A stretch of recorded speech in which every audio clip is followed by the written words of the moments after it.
We're live. We are actually. So this is our conversation. Welcome. About cats. Hello. We're trying to us vamping as we call it cat D&D. We talk about our cats. We just talk about cats. I don't have a cat. Occasionally talk about D&D. Yeah.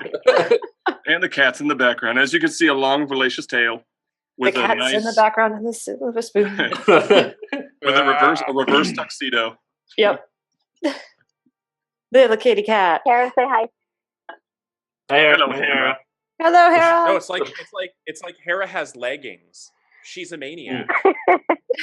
True. On the floor. Yeah. She's gonna dance like she's never danced before. It does look like a Somebody splash me. We were playing a game in our office the other day, and that was one of the clues, but it was like a charades game. So one of our colleagues kept doing the little foot movement thing from that.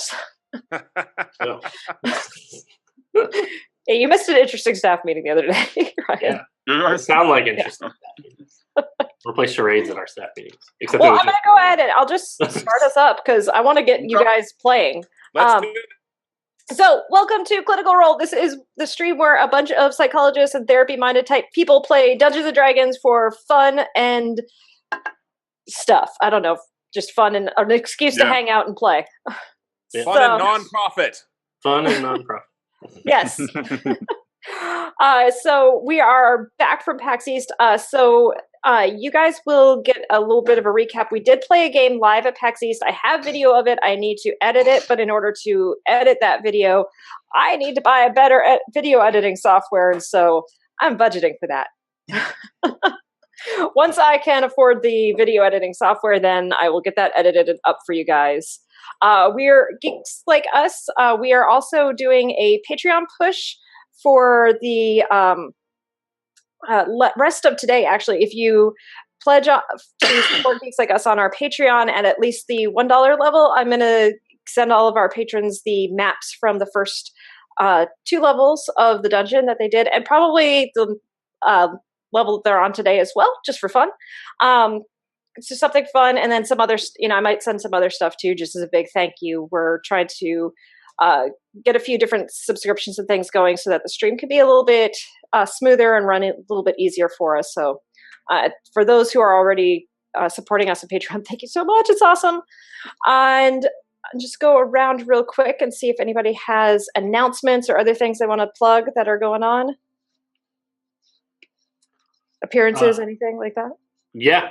Well, so actually, go ahead, Janina. You start us off. So I'll be giving a talk at the UN next Saturday.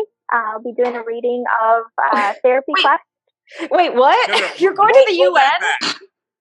Yeah, I saw that tweet. Not the UN headquarters in New York, but the UN chapter in San Diego. They're doing a mental health awareness day, and they've asked me to do a reading from therapy class to talk about mental health awareness. So we're doing a reading and a signing. So if any of you are in San Diego and want to stop by, it will be at the UN chapter in Balboa Park. It's free to attend. I'll be doing that. Great. Thanks. And then I have the tour coming up in a couple of weeks, Euro tour. Wow. So what we learned from this is Janina has to go last. because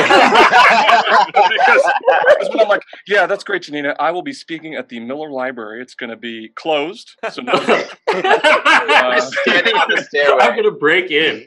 I'm hoping for a small audience. It was not agreed upon. I'm I'm going to be standing at the corner of Pineville and Matthews, and just sort of talking.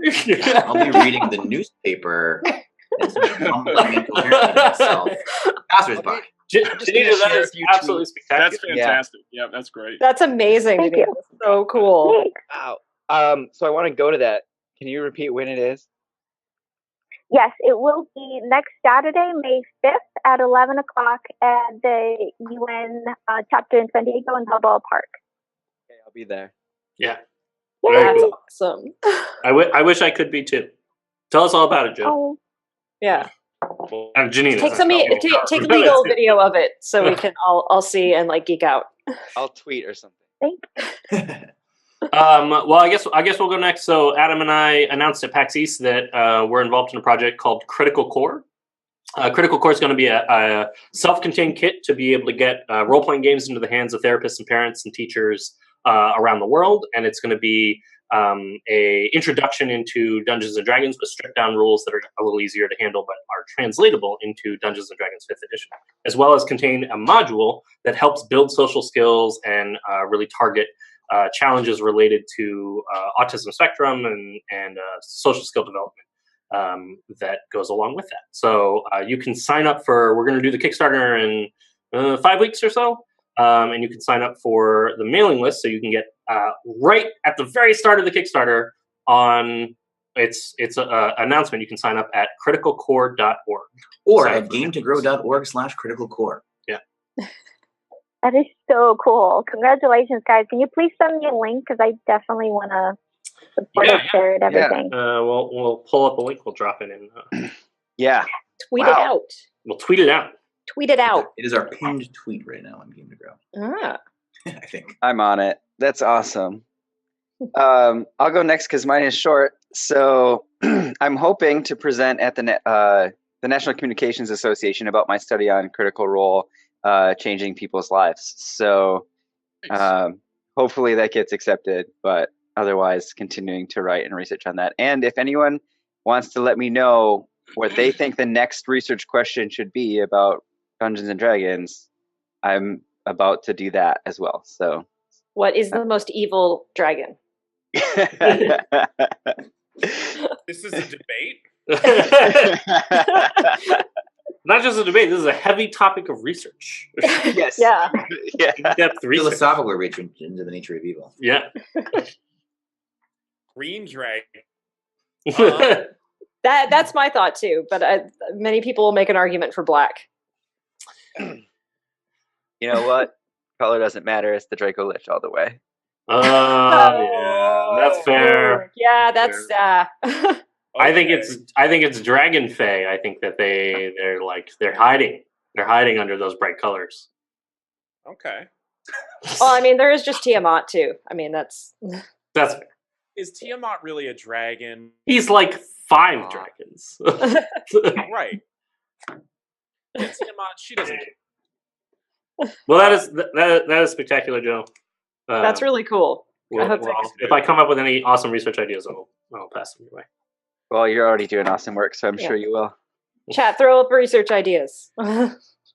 So I've got a couple of announcements for Take This, aside from the fact that I apparently haven't learned to use my own yet. So we are in the process of getting some of our panels from the last couple shows edited and thrown up on the interwebs.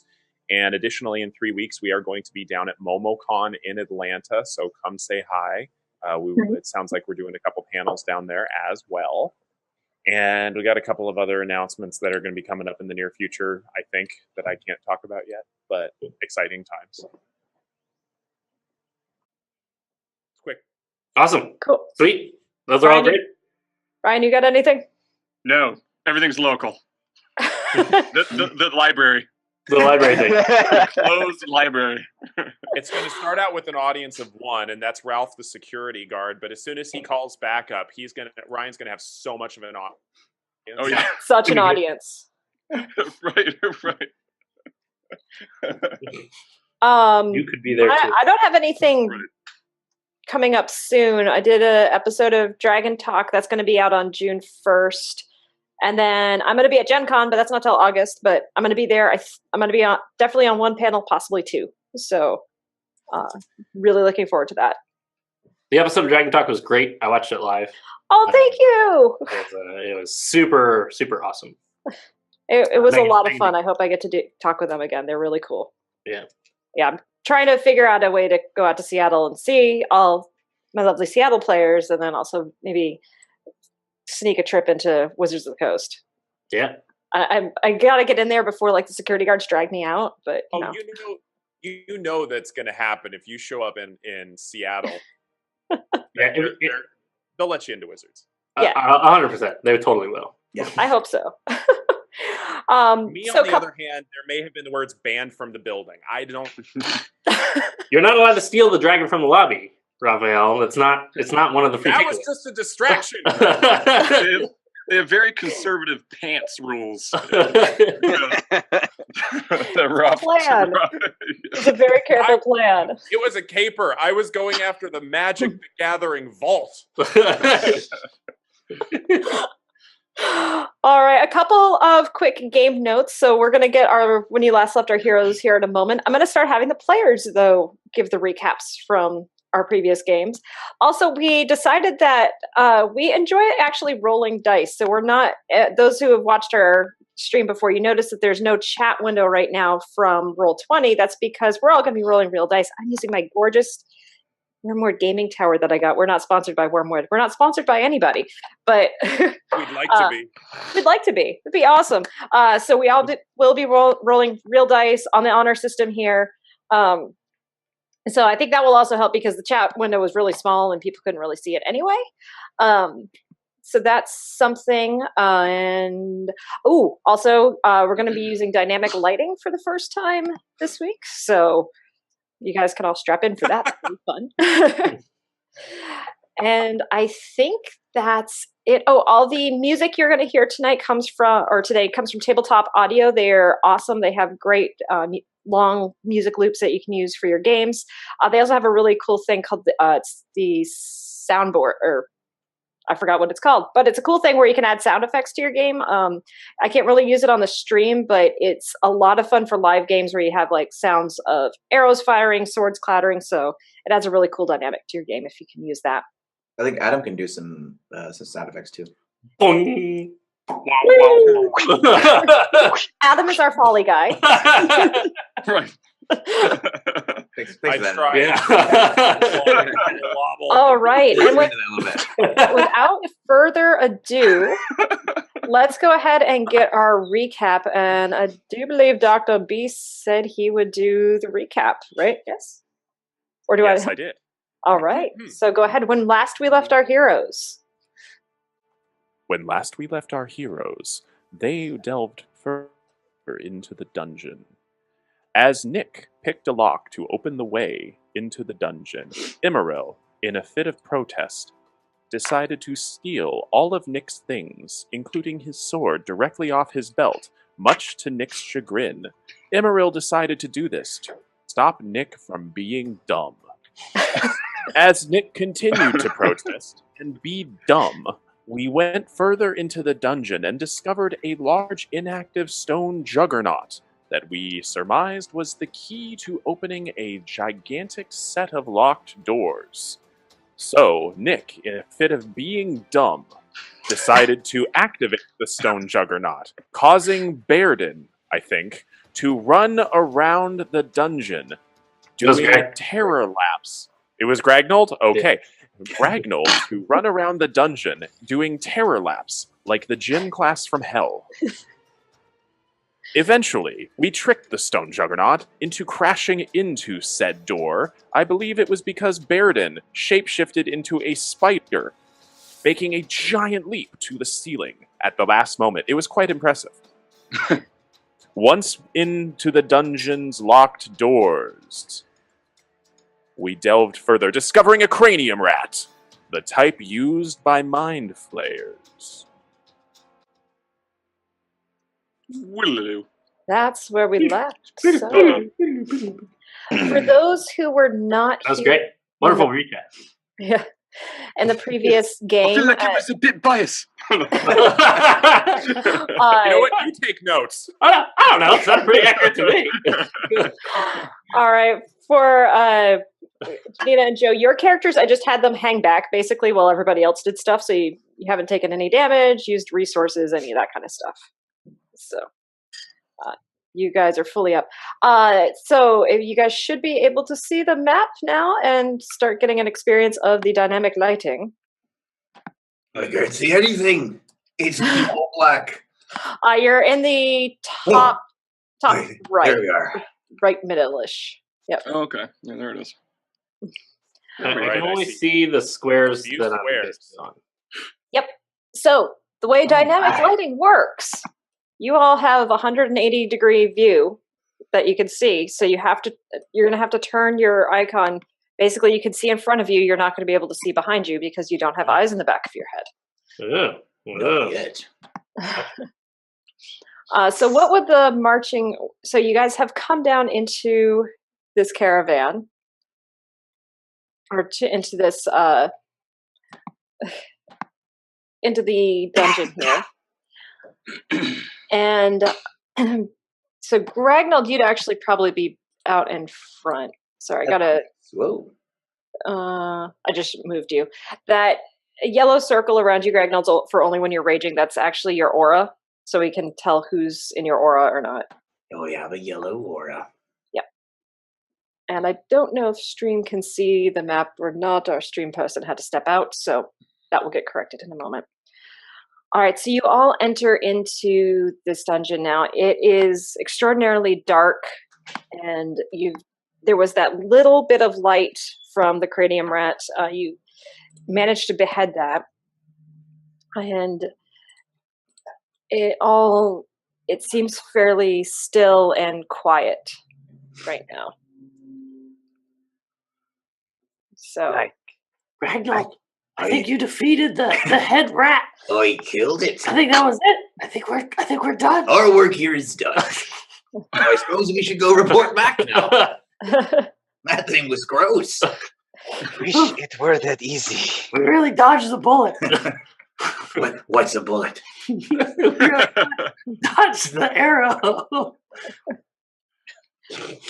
Let's explore. all right. Let's go see What's the Onward. marching order going to be?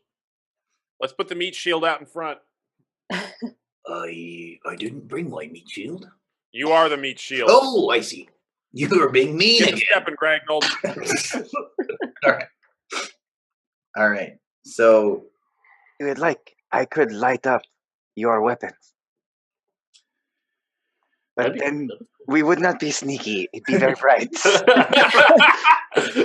But I don't think you're going to be too sneaky anyway. You tell me. Yeah, man, I would love for you to light up my sword. Is it like a glow in the dark, or is it like a night light? What is it? A very bright light, like a glow stick.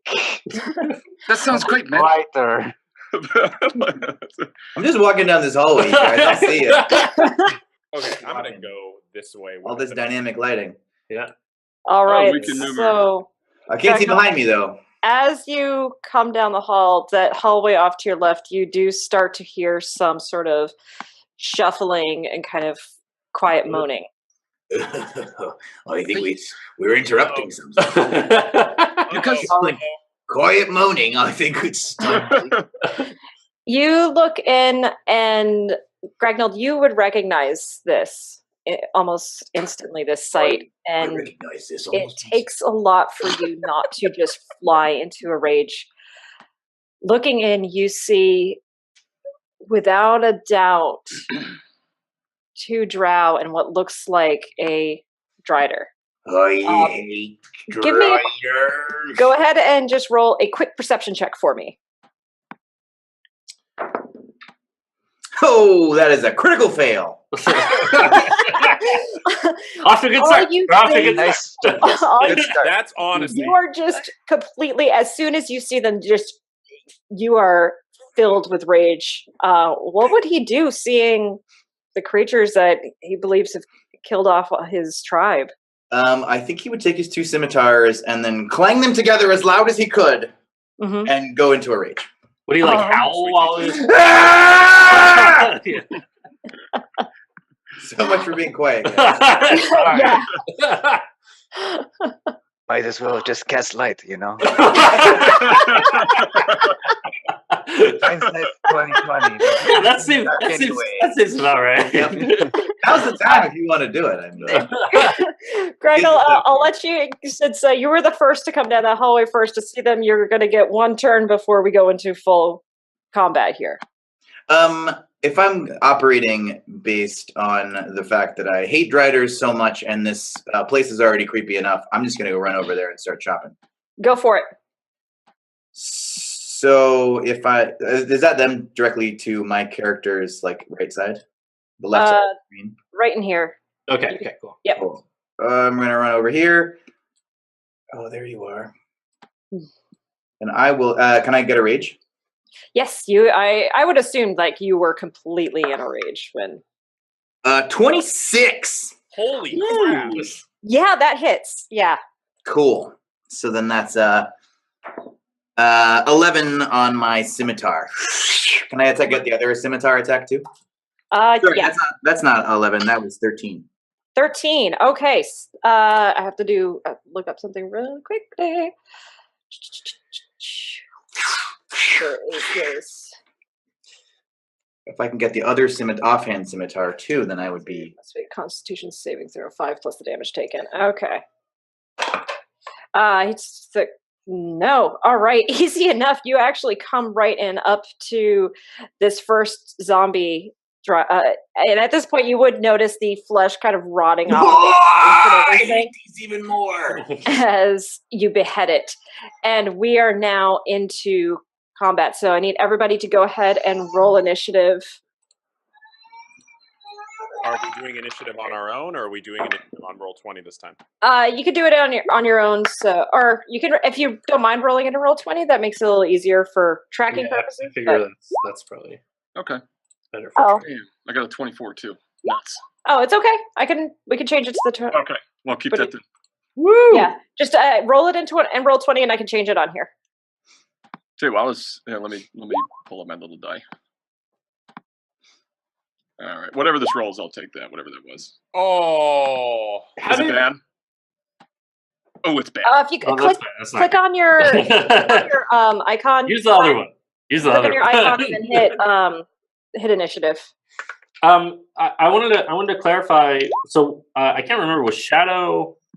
Were Shadow and Xissou with us coming down into? Yes, they just hung back. They were just hanging back. I thought so. They're just stoically. Yeah. They were really stoic. Yes. Super stoic. Mm-hmm. Yeah. I was trying to be sneaky. You were so sneaky. I barely knew you were here.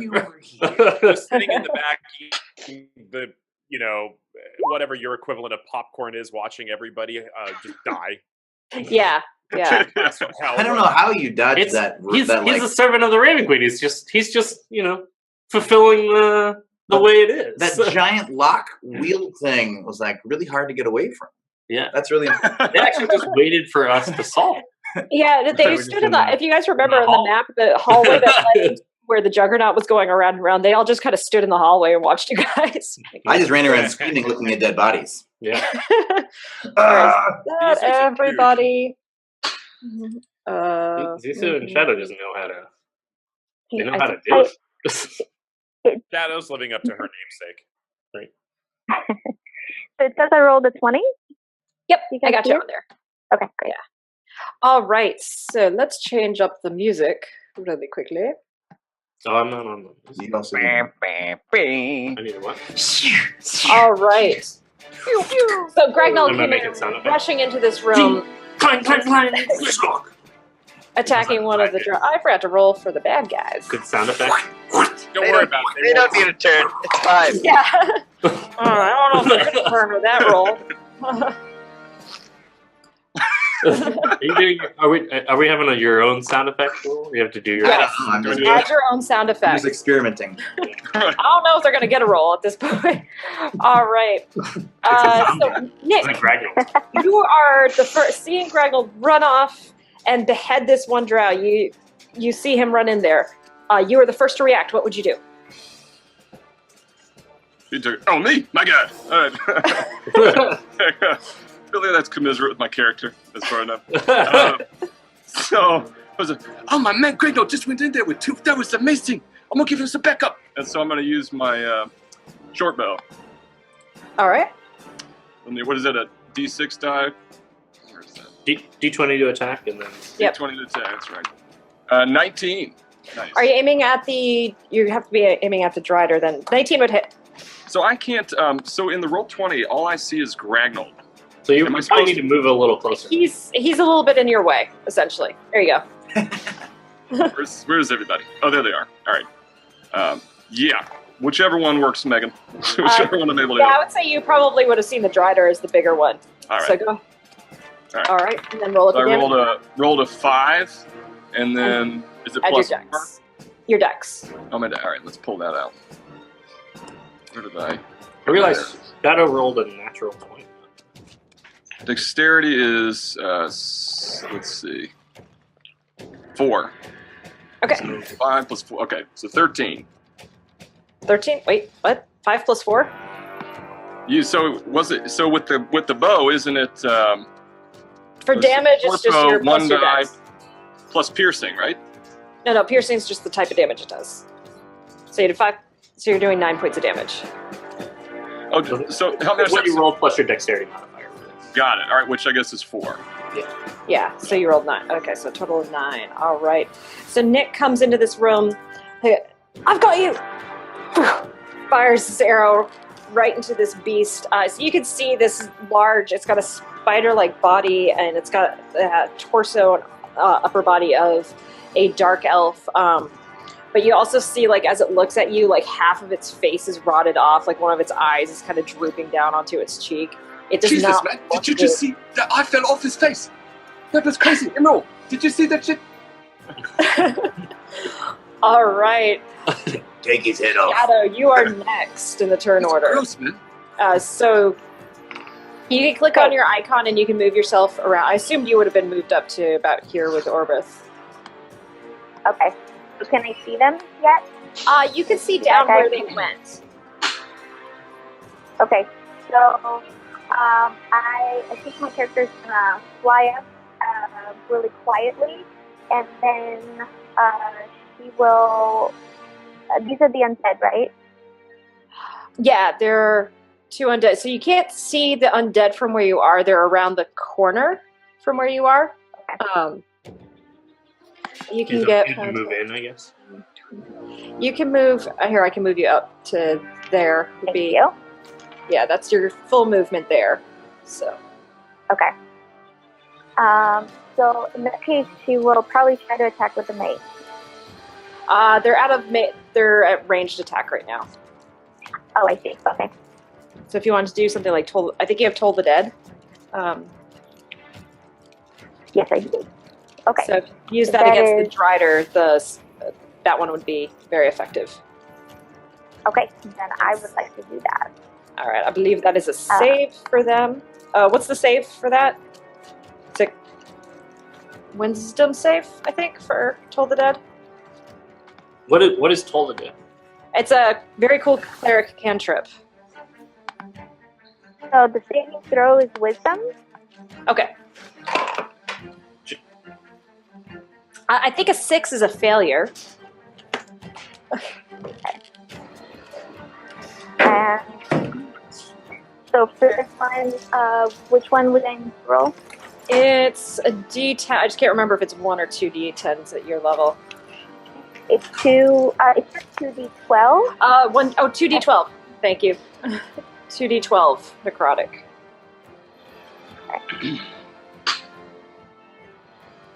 So it's total 2 dice. 2 dice. Yep. 2. Yep. Or your D12 twice. I got a 4 and a 3. Okay, 7 points of damage. All right, so you see Shadow kind of coming in, and Shadow, you're wearing these goggles that are allowing you to see in darkness, by the way. So you've got almost like aviator type goggles on, old fashioned things with all these runes around them. You come in and you see this goggles. Yeah, you see this giant spider-like being, and you just kind of basically make this ring on your armor using your holy symbol, and it sends this thing out, and you see this being just kind of flinch back from that sound, kind of there's that kind of low moan coming at you. Mm-hmm. All right. Anything for a bonus action or anything else? Am I able to inflict wounds at this point? No, that's a touch, and I think that's also an action. I can't remember off the top of my head. Sorry. It is. Oh, Yeah, it's an action. Okay, You could summon your spiritual weapon if you wanted to do that, or you could hold that onto that because you guys are. I think I'll hold on for now. Okay. All right, Baeridin. Alrighty. Well, what did that spell look like? The Toll the Dead? Yeah. It was like... So it looked like she took her holy symbol basically and rang it against her breastplate. Yeah. Okay. And so it made this like vibrating bit of holy energy that shot into the spider. Okay. Drider, sorry. So, Baeridin, he knows that we were supposed to be sneaky, and he can't actually see... He didn't actually see what was going on, so when Gragnold takes off into the room and starts making all the noise, Baeridin's like, "No, Gragnold, we were supposed to be sneaking our way," and he's going to follow in and then see what's going on, and he's going to have a similar reaction, right? Which is that he's going to immediately shapeshift into, I think, probably a wolf, actually. We'll go dire wolf. Alrighty. Go for it. That is his go-to. He's going to shapeshift into the dire wolf and then charge at the dragon.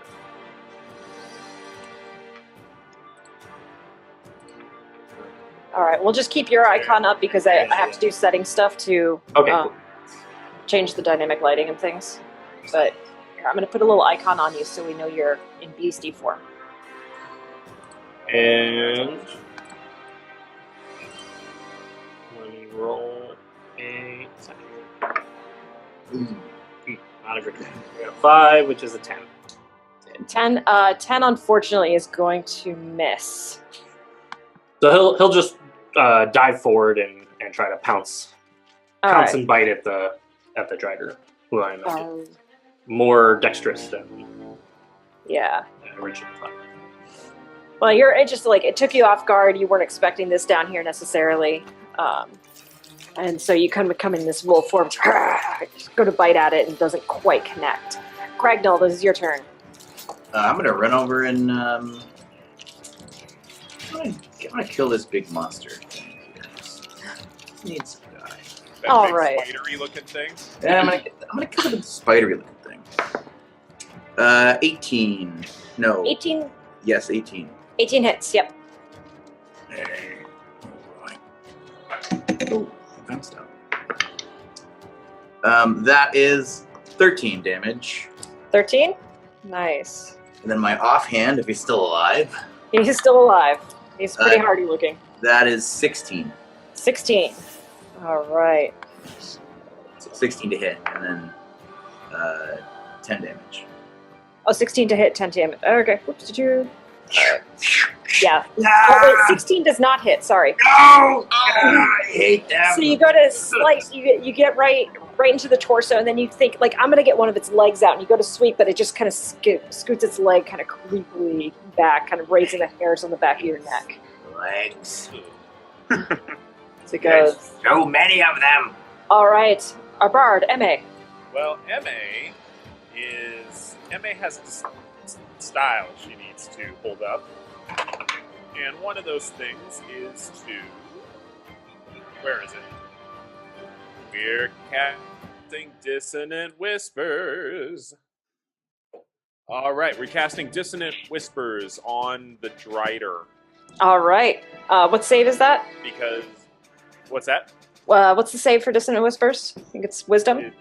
I believe it is Wisdom, DC 13.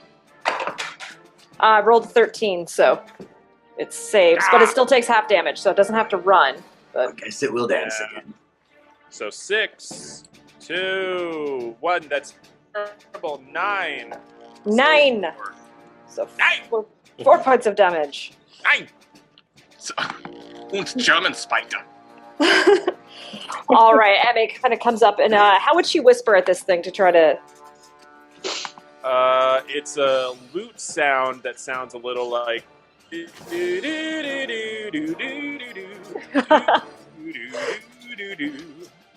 All right, so she starts plucking this little tune that she knows the Drider will... A little careless. Yeah. Yeah. But that's dissonant. All right. Immeral. Immeral is going to take a slightly different tactic in that, Shadow is in the way. Sorry. Immeral cannot exactly move past. You can, I'm going to say, like, it's a 5-foot hallway, so you could walk around each other. I just don't think you could end in the same square doing combat next to each other. Okay. So let's do that. Is this thingamabobber right there? That is a hostile thingy. That is a hostile, yes. That is a hostile. Okay. We got hostiles. That hostile is about to have Fist of Unbroken Air thrown at it. Alrighty. So it needs to make a... Let's save. It's going to be a strength save against efficiency. 14 strength save. Rolled a 7, so that's a fail. Yeah. Well, that's a hot damn, because, let's see, now it's going to do 3d10 damage for... Good lord. There's 10 plus 6 plus 9. 25 damage. And I'm not even going to have it roll its undead fortitude because it can't beat that. Well, actually, no. Let me just see if it rolls a nat 20. Yeah, no, an 8 is not. It's not gonna do it. Okay, Not gonna so, Yep. okay, so it... Wait, is it dead? It's dead. Oh. Okay. I mean, yeah. No. I wanted to blast it 20 feet away against the wall and smash it. So you like come forward and just like, does he clap his hands to make this happen, or how does he? The unbroken air. He compresses the air mightily with a punch. So all right, Emerald, you come in and just concentrate, and, just, and this blast of air comes out, and you smack it into this zombie, and it splatters it against the wall. The smell is not pleasant down here. I mean, it already wasn't great, but now it's not. Definitely much more not great. I should have picked a form that didn't Welcome. have a nose. All right, Xissou. Oh my gosh. Nice. Immeral, you're One Punch Man. Oh, yeah. Can I see them yet? I think I can. Yeah. Let's see.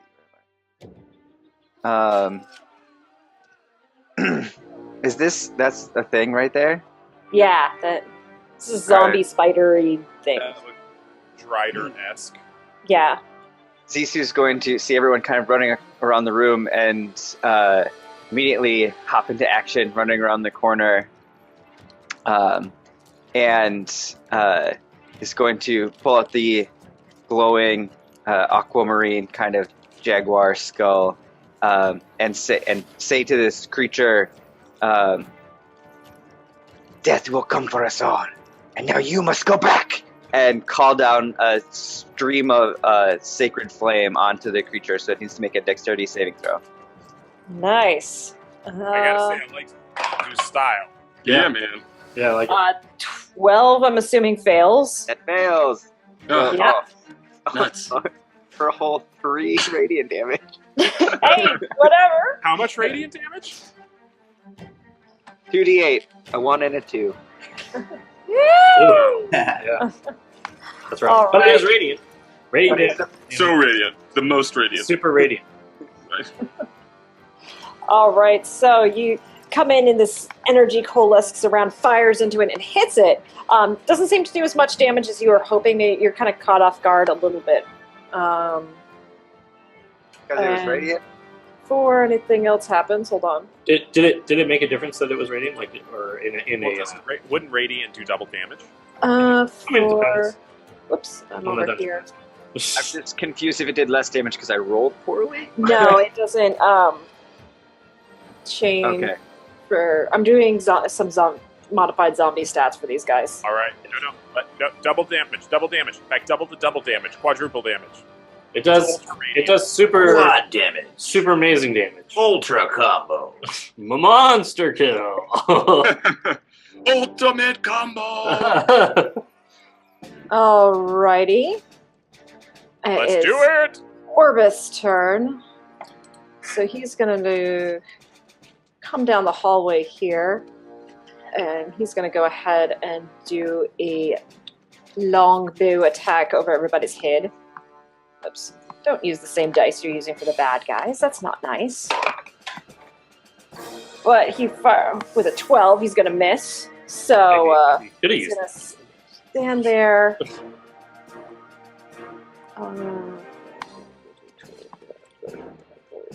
50. He is going to call out, "We've got something in the hall." Well, that's not good. Wait, we've got something in the hall. There's a hall. I don't have object permanence. Some dynamic lighting means all I can see is what's directly in front of me. If I look away, it disappears. All right, so this thing's gonna go ahead and make 2 sword attacks against Gragnold. Do it! Kill me! Immeral immediately loans Gragnold 14? the book of Piaget's. 14. I don't remember things. My AC is 15. Okay, so that one's a miss. Second sword comes in for an attack. I think that one's gonna hit with an 18. That'll hit. All right. And 8 plus 3. There's an 8. There it is. So that's 10 points of slashing damage to you. I'm raging. And you are raging. So it's only 5. Alrighty. Spider.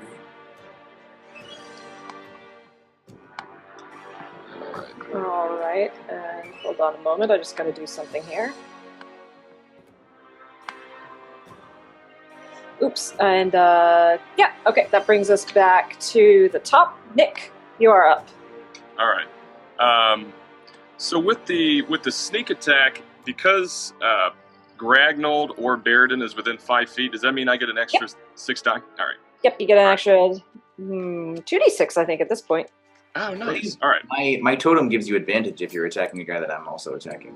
Oh, awesome. Okay. I thought you had to be within range of the aura of your totem, though. Yeah, I thought he was. If he was getting a sneak attack, is he next to me then?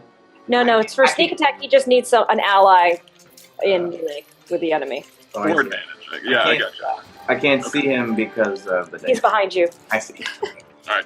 I know where he was. So I'm kind of back there. I think I'm still in that mindset where I'm trying to get people to think I have leadership qualities, even though I don't fully believe it in myself yet.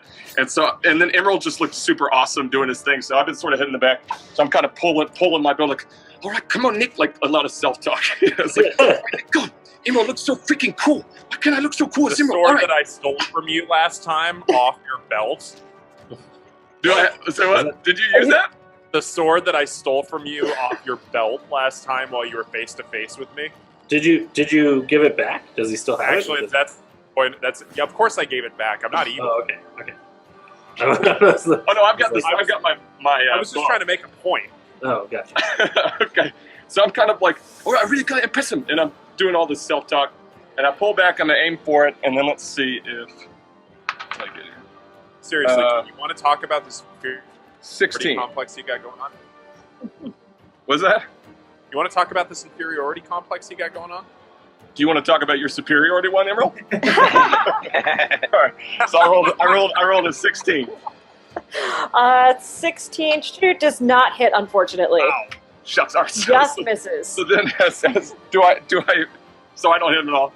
No, unfortunately, All right, that misses. So here's what I'll do. So as I'm doing it, I'm so focused. I'm like, all right, gonna kick this back. Ow! Ow, my finger! Ow, there.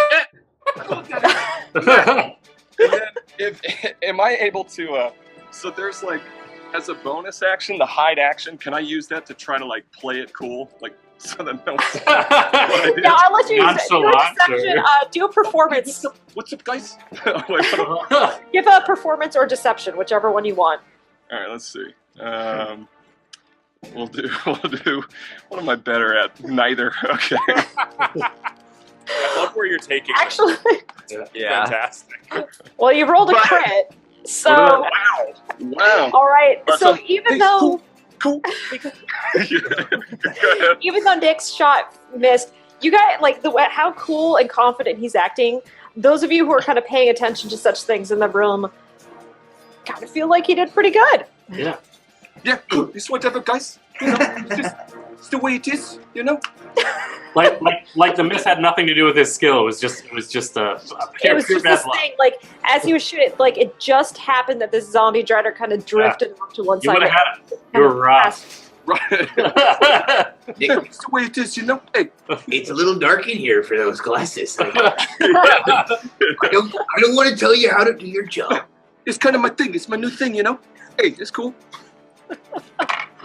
All right, Baeridin.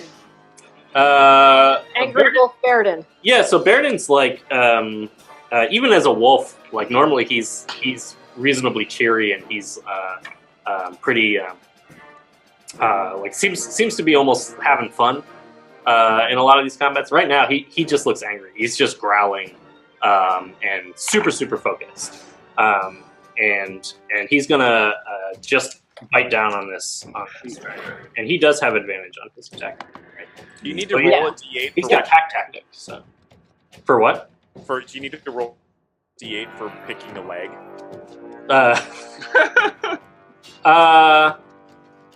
That's a good question. No, he would grab the first one and just try to drag the whole drider back. Or actually, if he can, he would try to jump onto it. Let's see, that one's a 15, and then 11 plus 5, so 20. 20 definitely hits. All right. And then 2d6. 13 piercing damage. And then, I don't know if the drider can be knocked down. So it's 15 piercing, you said? Sorry. 13. 13. And then I don't know if the drider can be knocked down, but if it can, it has to succeed on a DC 13 saving. Yeah, I mean, like, you don't like the legs. He has a lot of legs, so. Yeah. Because it does have a lot of legs and it can do... I'm going to have it roll with advantage, though. Yeah. Because it has a lot of legs. So it's an 18. It's 18. It's a dexterity saving throw? Yeah. Yeah. Strength. It's gonna. Oh, strength. Yeah, same thing. So it's gonna be 21 to save. Okay. Well, Baeridin's actually gonna jump up onto the drider and like try to basically like grab onto legs. Okay. So you've grabbed on. You're lashing kind of. As it's lifting one of its legs up, you're basically stuck on it. It's just kind of shaking now. And like tons of growling. All right. Anything else on your turn, or is that everything? I think that's it. All right, Shadow. Shadow's having the same bad feeling that she did when her family was killed. She is feeling an overwhelming sense of doom, and she's feeling a deep sense of loss as well. And this causes her to feel extremely protective. So she's going to do everything she can now to try to attack this thing. Now, she can fly about 50 feet, is that right? It's a little small. The ceiling's a little small in here for you to be able to fly. But you can move How far your... can she fly, distance-wise? You can... I mean, it's probably only about 10 feet up, so you could, and the hallway's only 5 feet wide, so you can't... Until you get into the room proper, you wouldn't even be able to unfurl your wings. Could you do an extended jump, just like a real? Yeah. She could. You could jump out and use your wings to kind of help you get there. You could easily get up to the drider if you wanted. Chickens jump that way. Okay. Yeah. So, can she get up? Can she be directly over him or close to him? It's pretty tall. Yeah, I mean, you could be right or next. Or at the very least close to him. Yeah. Okay. You could be right next to him. She's gonna get touching. Okay, so she's gonna get right to where she can do one of her touching spells. Sorry. I need your help with moving her. Thank you. And then she is going to attempt the Influence Wound, the necrotic spell. Okay. What I have to roll for that one? I think it's an attack. Yes. So it's its strength is the saving throw, and the attack is +6 3d10. All right. Strength save 12 plus 3, so 15. Okay. Okay, so I'm gonna roll 3 of the 10-sided die, yes? Yep. So I got an 8, a 1, and a 7. 15, 16. Did it make it save with a 15?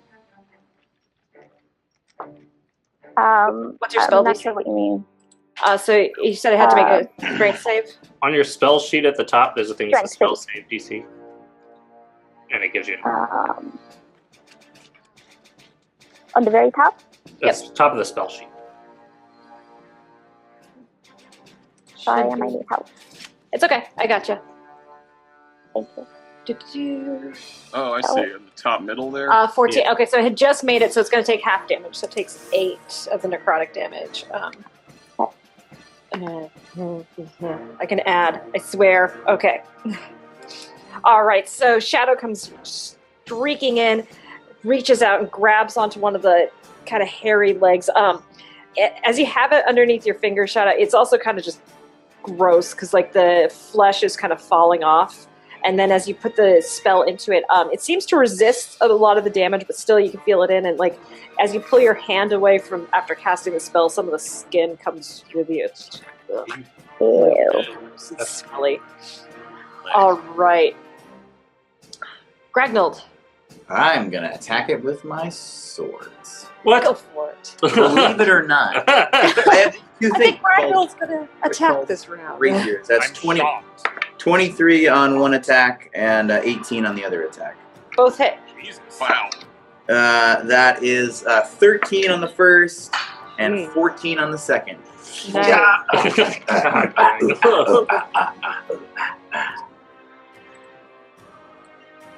14 on the second, so jeez. 27 Alright. damage total.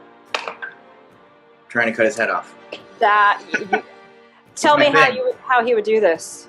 It's a scissor move. It's like it's you just get the scimitars together and then you can. Can I borrow your pen? Yeah. So it's like Yeah. hold on. So it's like I take the two swords, right? Imagine these pens are swords, and then so now you can see, and then it's like this, and then would you hold your finger out? So it's like this.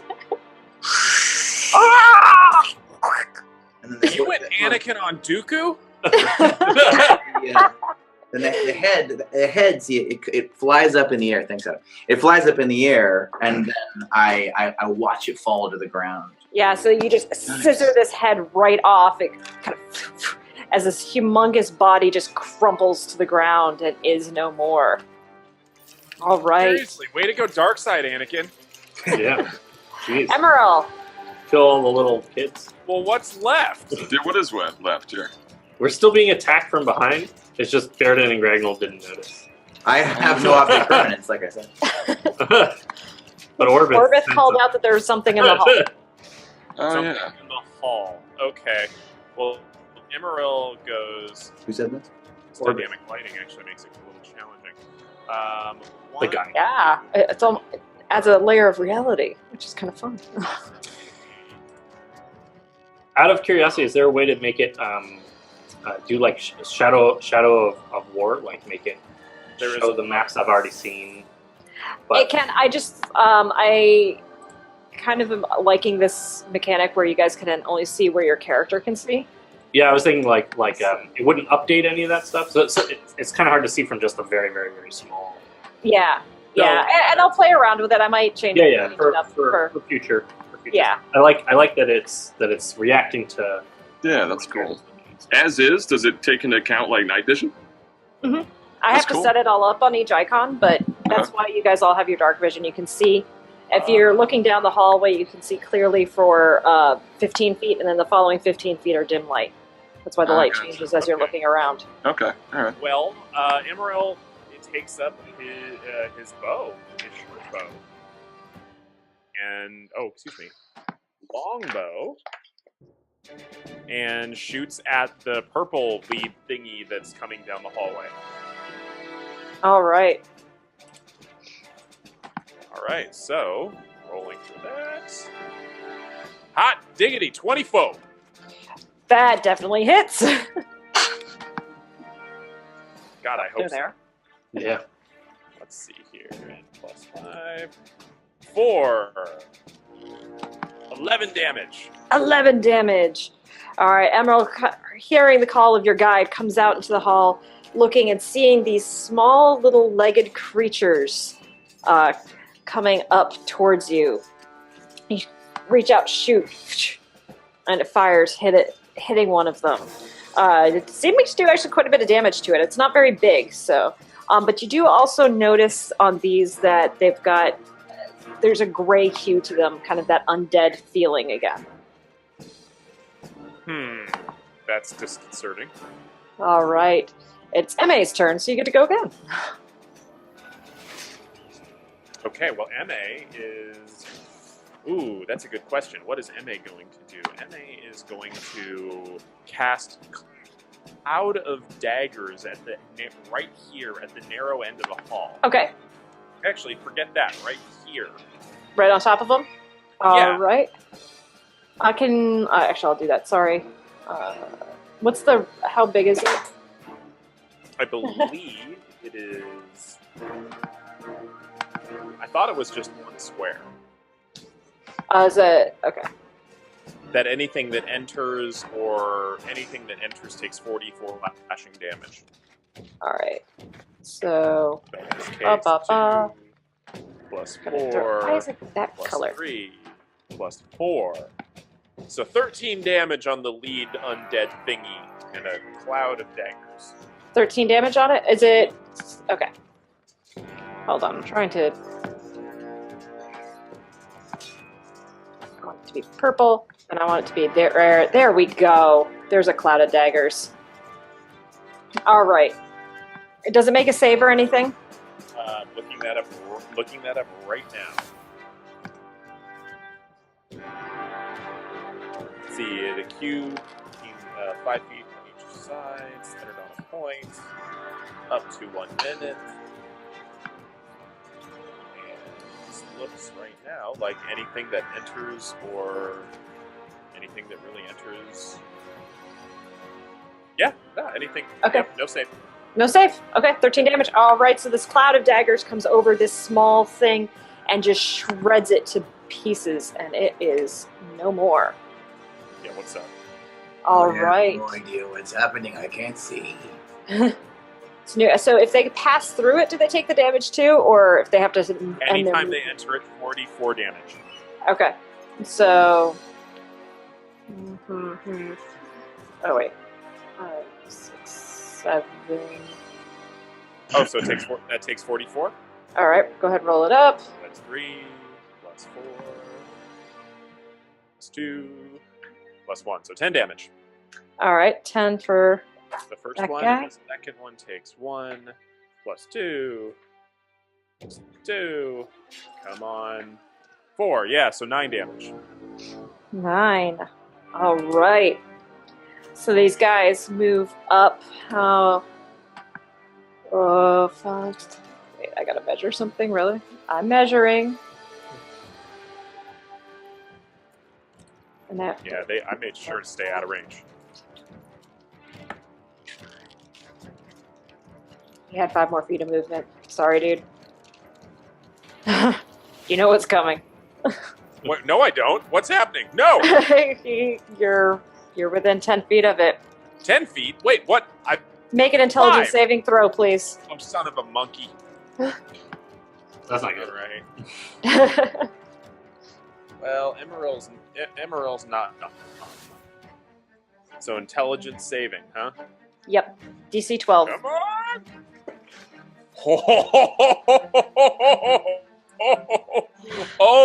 Oh, what's up? You got a 14. Wait, no, 20. No, it was You got so Are you much 14 impressive saves when as I well? do that. No.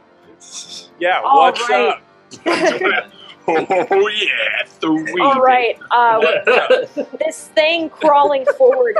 Now that it is close, you can see this grayish kind of rotted-looking brain on legs has moved up, and it's almost acts like a dog, and it kind of comes up to you, and you feel this pulse of energy hit you, and like you're able to push it back and push it off, sensing that could have been super bad if it had succeeded on doing what it needed to. There. Nobody's in range of the other gun, so that is their turn. Xissou. Help.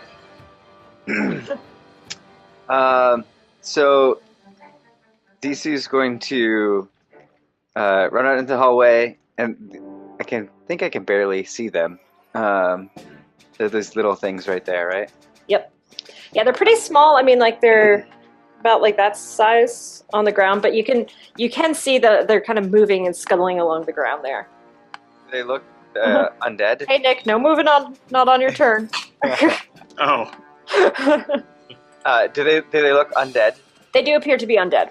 Okay, so he's gonna kind of move out into the hallway, and this aquamarine energy kind of spectrally forms around his claw, and then moves out, as this spectral cat paw kind of enlarges and then grasps around one of them. It's casting Chill Touch.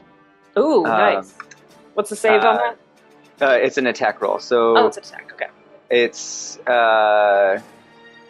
14 plus something. That's gonna hit. Yeah. Okay. Which one are you going against? Blue or yellow? Or yellow or blue? Yeah, blue or yellow. Yeah. Yellow. Yellow. Okay. Yep. And so that's 6 necrotic damage, Nice. Okay. and it cannot regain hit points. Okay. Nice. And then Xissou's going to scoot back a little bit. Not a bad idea. I don't have Did you summon Roxy, by the way? Roxy has no dark vision, so I don't think you would have her out. Roxy's laying low. Yeah. Okay. All right. I do have an icon and stuff for her, but I was looking up the stats. There's no dark vision, so. All right. Orbit's turn. Seeing these guys, he's going to go ahead and pull out his bow to make an attack on yellow guy there. 12 plus his stuff is going to hit, so hold on, I'm just going to pull him up real quick. 8 plus 2. Oh, nice. All right, so Orbith comes up, pulling out his longbow, aiming down towards the ground, loosing the arrow, and it just pierces right through the heart of this brain with this lovely squelching sound. Say that part again. Right. Right to the heart of the liver of the brain. All right, Use through that brain right in its kidney. right through it, and it squelches and falls to the ground and is no more. All right, there are no drow anymore. They are dead. Nick. All right. So what do I know that they're down the hall? You would have heard your allies, engaged in combat. You heard Orbith call out that there was something down the hall. So. Okay, and are there in both directions? Like when I get to the end of the hall, are they left and right, or are they just to the right? So far, everybody seems to be focusing going down that hallway. To the So right. not from where you came from, but All where right. you came towards. So at this point, just kind of seeing how everything goes and through his own confirmation bias, he's now sort of like everybody's doing really good. Immeral looks awesome. Immeral's certainly his sort of reflection of, I have to try to compete with this guy, right? So now I think self-talk is, now it's like negative, right? Now, and so to the point I would think it's probably roll disadvantage. I still can't see him. How do I get, right there maybe. Yep. All right. You might need to turn your... Do what? You might need to turn... This is why- you hover over your icon, there's a little... Oh, there it goes. Yeah, that works. Yeah, you have to... There's a little dot at the top of your icon that lets you change. Oh, cool. I didn't know that. All right, Yeah. cool. All right, that makes sense. That's why I've been struggling. All right. So I'm going to do a short bow again. Okay. Let me get my thing. Would it make sense if I'm like doing negative self-talk, like, oh, you can't do anything right. Your stick that bob was totally right. Like, kind of thing. If you're really pretty disheartened, I'd say not disadvantaged, but you do subtract 2 from your roll for your disheartened. 2 from my roll. All right. Oh, Yeah. okay, disheartened. All right. Yeah. Don't forget your strength, Nick. Yeah. Believe in yourself. I actually will say, at this point, I think he's so defeated. He actually is sort of anybody within maybe 5 to 10 feet probably could hear me talk. Oh. That's what I would say. So let's see. Oh wow, 20. Nice. Okay, well that's gonna hit anyway. All right, so 18 or whatever. All right. Yeah, you rolled a crit. Like, you're talking yourself down, but it's like something out in the universe is just like, no, you will hit. You will do well, Nick. Bob was wrong. Don't you dare minimize. Are you attacking with the bow? Is it a bow attack? It's going to be a bow attack, yeah. So I just imagine you sort of just like, it doesn't even matter, and then like that's fire, exactly right. like Yeah. a perfect shot. right. I'm going to make this bad. I'm going to confirm my own bias by doing a hit miss. Yeah. All right, so now let me roll my 6 die here. Oh, it's a 6. It's funny. I was talking myself up earlier, and then I just rolled 2, and now I'm not. Now I just rolled 2 crits. 6 plus 4. So 9 damage. 10. 10. Yeah. Oh, Yeah. nice. Unless, or is my dishearten? Actually, dishearten still probably No, applies. no, doesn't no. That would have done. All right. So you come out and you're just like, can't do this. It's terrible. It's awful. And right through it. And I think did you roll your sneak attack too? Because I think on a crit you get sneak attack. Is that right? No. Or am I remembering that wrong? I don't think there's nothing about a crit. If someone's within Okay. 5, if one of my teammates is within 5 feet of them, or if and not incapacitated, or if I have advantage. So I guess is someone within 5 feet? No one's in 5 feet right now. Yeah, then I don't get it. Good thing. Yeah. Yeah. All right. You do if you crit when you have sneak attack, you roll the sneak attack damage again. That's right. That's right. You get to attack as I well. see. Okay. Yeah, So nasty. It's when available, it's always worthwhile to shoot for sneak attack because it can be so powerful. Yeah. Wow, that's crazy. Okay. All right. Wolfie Baeridin. It is your turn. So I guess I should ask maybe the DM or Adam. Adam, when we got back, when Baeridin and Gragnold got back from their thing, and they found that the clan had been killed, did they fight Driders there, or did they just come back and there were everyone was dead? So everybody, the way that the story goes is that I went to check on everybody, and everybody had been killed by Driders, and I found you in wolf form killing a Drider. Okay. So you were like we were you, fight, and we killed that Drider or whatever. Yeah. And then we went back to the and it was you and me, and then we came back and everybody was dead. And everyone was dead. So in this moment, like Baeridin, and I'm assuming this is the first time Baeridin and Gragnold have come across a Drider since that happened. We saw some drow, I think, in town, and I yelled at them or something. but they were never like Yeah. full on Driders. Right, yeah. And Yeah, you haven't seen any Driders But- since.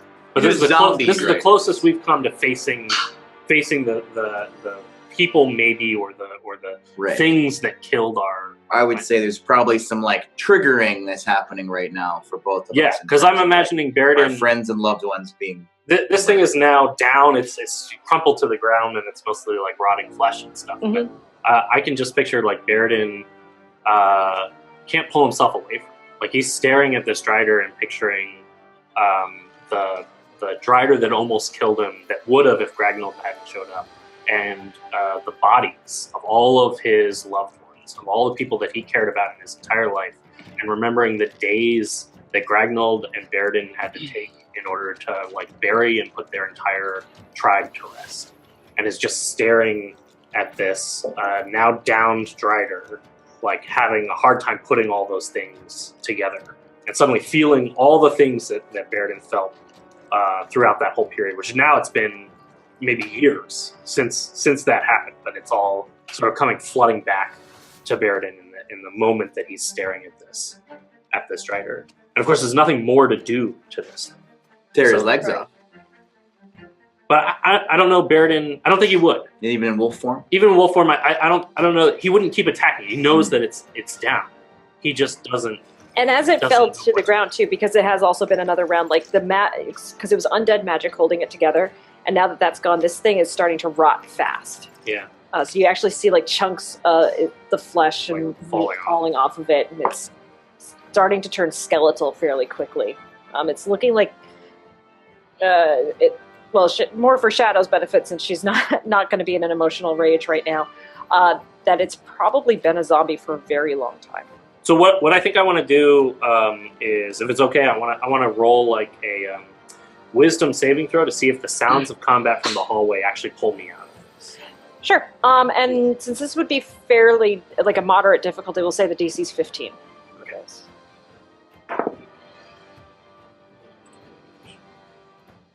Come on, no flashbacks. I think it's all flashbacks. Come on, pull out of it. Nope. I got 14. 14. Oof. It's just a little too much, the emotional trauma of all this, being down in this cave, fighting everything that you have, having these weird visions of things going on. It's all been just a little hard for you. I think Baeridin just stays there and just sort of stares at the rotting corpse of the Drider. Can I say something in Gragnold sort of wise big brother fashion in that room? Mhm. Remember the pack. We're part of a new pack now. Yeah. I think that would be it. I think Baeridin needs somebody to pull him out of it. Yeah. Does that give me advantage? Sure. Nice. No, I rolled a 2. Not quite. I would say Not today. for this round, yeah, Baeridin's totally kind of distracted, but hearing that, like, at this point you would... It's like, it's echoing. Baeridin hears it, but he's still pulling himself. Still echoey, yeah. Shadow, it's your turn. So she has heard attack noises down the hall, so she's going to run toward them. All right, so it's a little crowded out there, so you could probably get to where I'm pinging, or I don't know if you can see that, so I'll move you, and I'm going to angle you down so you can see. You can't really see what's going on. What you can do if you want to is you can hold an action until something comes within range or within your line of sight. She's wearing the goggles that allow her to see in the dark. She still can't see anything. You can see what you can see is you can see some of your allies there. You know they're fighting something. I'll move you out just a little bit here. Sorry, I have. So, oops. You can see there's an enemy down here, but like you can't occupy that square that you're in right now. Sorry. Hold on, my daughter just walked in. Honey, can you go watch your show, please? I'm streaming from home today. She's helping out. We have a new player. She's super awesome. You could see it, but you probably can't really hit it easily with. What's the range on? Let's see, you're 5, 10, 15, 20, 20. I'd say within 25 feet of you, and what I would say is you could peek around the corner and cast a spell at it real quick, or something, or do a ranged attack of some kind. Like she can move through an ally space and do an attack, but then she has to end on a space. Yeah, you have to end back kind of where I've shown you, but you can on an empty be standing kind of right next to Nick like that. Okay, and then how far would I be from the nearest attacking thing? So it's this thing down here. If you can see the ping that I'm doing. Should be further than 5 feet. Yeah. Oh, yeah. It's way out of touch range. It's 5, 10, 15, 20, 25 feet from you. Okay. Yeah, I think a lot of my things are... Most of my spells are within 5 feet. Toll the Dead should be okay.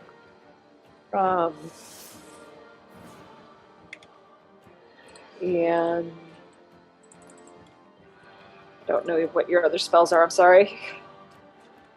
Well, okay, Toll the and Dead would work at 60 feet. So. Yeah, Toll the Dead has 60 feet, so that one would be good. Oh, okay.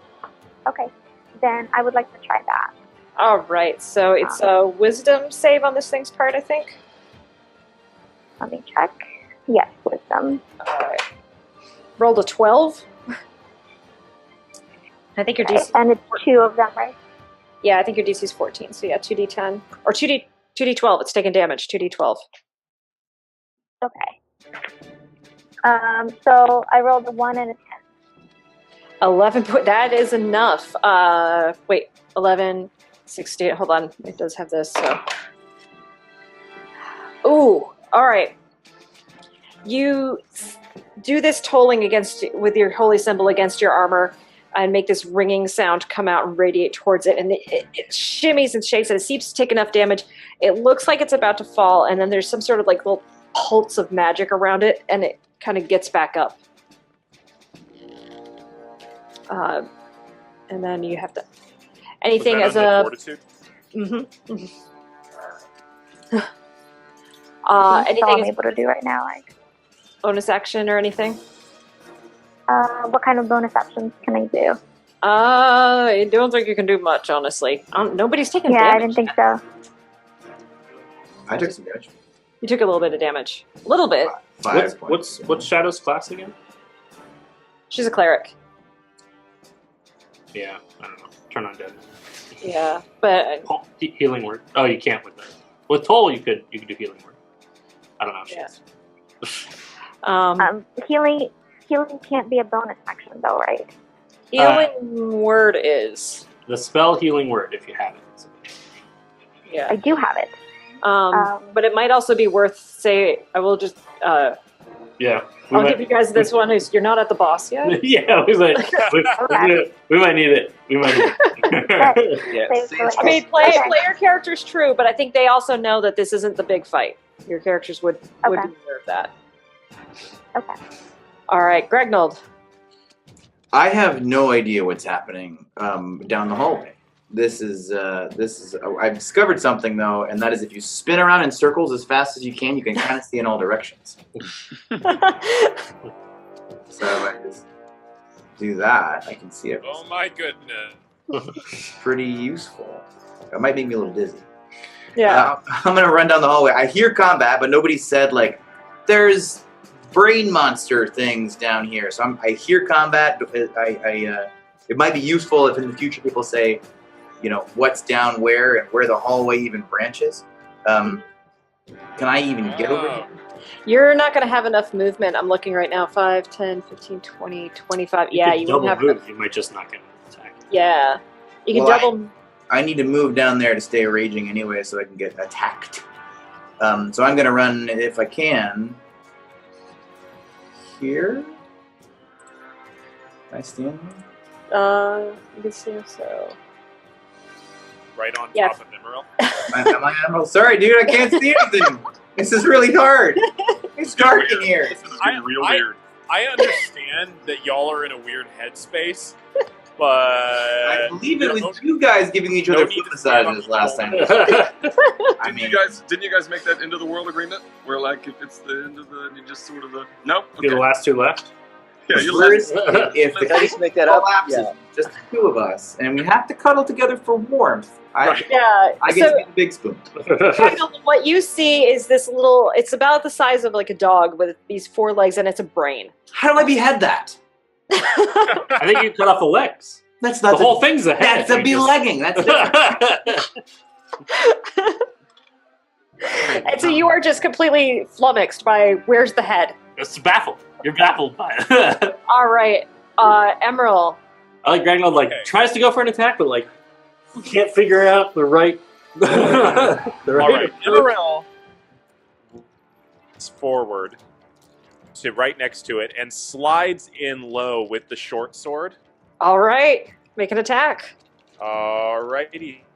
And so with the short sword, let me get to the right screen here. Yeah, there we go. So with that short sword sliding in on his knees, it's very impressive. Mm-hmm. Well, crap. I'm going to say that a 10 does not hit. A 10 does not It's hit. kind of a squishy brain top. Does it just do a little jump over your short sword attack? Whoosh, it's very cool. Yeah, it just kind of hop over. hops over. Yeah. You can see some gleeful movement at its feet to have you Good next. try, Emerald. Good. Well, Immeral is not done yet. And let me pull this up very, very quickly. Class features, just let me check. Multi-classing is throwing me off here. It does make it more confusing. Mine's a little confusing too. Don't forget. Reckless. Oh, yeah. Characteristics, organizations, blah, blah, blah. Features, there we go. Oh, well, crap. I'm not there yet. I was going to say I get an extra attack, but dang. Not yet. Right. No, instead I go into my follow-up attack. So he raises up from the sliding, crouching position and then tries to just the thing. I'm playing brain ball. Go for it. Roll your attack. That is much better at 21. 21 hits the little brain. Yeah, I'm swinging for the cheap seats with this thing. Mhm. I am definitely swinging for the cheap seats with my boot to the brain, basically. And boot to the brain only does 7 damage. 7 damage. So we're going for a 12 here. It does not make it because it only had 1 hit point left, being with its undead fortitude. And so you just stomp down on this thing, and it splatters across the ground. Not stomp down. Kickball. Nice. Oh, you kicked it. Okay, kicked it against the up against the out, Dan. All right, what direction would you have kicked it in? Just kind of ping and show me where you were aiming it at. Center field. Center field. So just right against the wall there. Yeah, go sports ball. So right up, it splatters. The magic holding it together seems to completely dissipate. And it seems now that things have calmed down for the moment. Okay. Where'd everybody go? I can only see in front of me. We're over in here, Gragnold. I see you. You're the only one I see. Oh, there you guys are. You're behind me this whole time. We're out here in the hall. Follow the stench of splattered brains. I gotta spin around in circles so I can see everybody. All right. Tell me I see just got Gragnold rid trying of to the look cloud of daggers. I'm assuming the cloud of daggers would have passed. Oh, yeah, no, we dropped that. Okay. All right.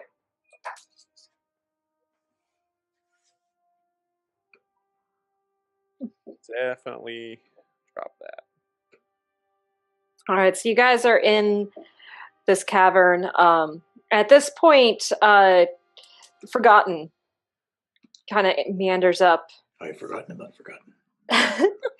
There's lots of other things down here, but we maybe can avoid them if you want.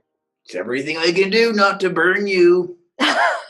Baeridin will come up and hold out a paw. Baeridin's looking like he's having a hard time, but he's not staring at the corpse anymore. And he'll hold out a paw and put Forgotten on his back again. So this little creepy poppet kind of crawls up onto the back of. And then move up into the front so that we can have Forgotten help lead the way a little bit. As Baeridin passes, do I notice any strange looks on him?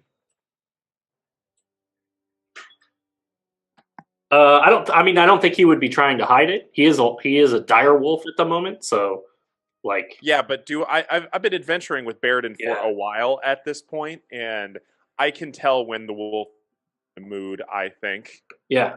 I mean, at the very least, I think he would look different. Like he would even as a wolf and stuff, he still has like a cheery nature to him. It looks like that's sort of gone out of him. Right. Okay. So Immeral, as Baeridin passes, decides to crouch down, just stare at him a little bit, and just start to scratch him behind the ear gently. Baeridin appreciates it, but he kind of looks away, rather than like holding eye contact with you. Okay, Immeral he stays away. He stays for a couple of air scritches and then moves forward. Oh, sorry, I forgot to add one thing. Was anybody looking around back?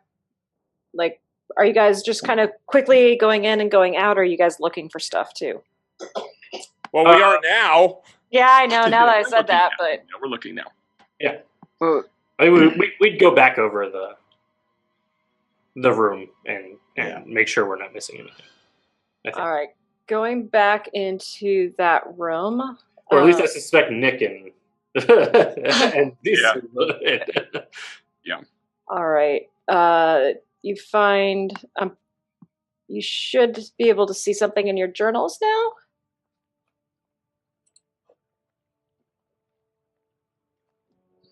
You guys should both be able to see two things that you found in that room. Nick and How do I get the journal again, Megan? So it's a little newspaper icon, top right. Oh, just click on Nick. Yeah. I just hit show to players. I don't know if that worked or not. Let me know. Can you guys see it or no? I mean, I don't see anything. Nope. Okay. Let me go ahead and Is edit. it Pilorian type thing? Doink. All right. So you see that, and you see. Yeah. Oh. Bookmark. Yep. Oh. And that are in there. Hmm. Nice. Nice. So are we all fighting for these now? Nah, I figure they go to whoever you can get the most use out of them. They seem to have been on the bodies of the two drow that had been in there. Huh.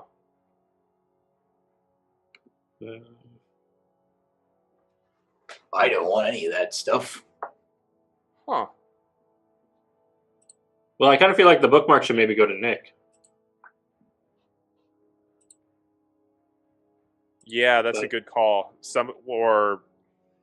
Who's got sneaking stabbing ability? I mean, that's I like to run at things, screaming. yeah, and not so much stabbing as head cutting offing. I'd say it's more effective. So I kind of feel like the bookmark should go to Nick, and then the cloak could either go to Nick or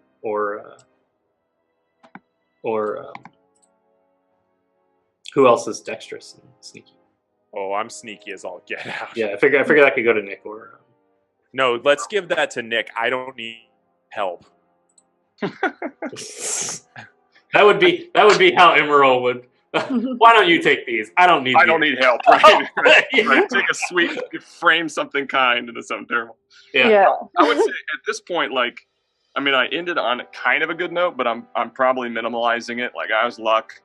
And so I don't think, like, as much as I've been trying to fake it until I make it with the confidence as this, this rogue, I don't think I'm going to be clamoring for it because I'd be worried about failing if I get it. You know what I mean? We're giving these.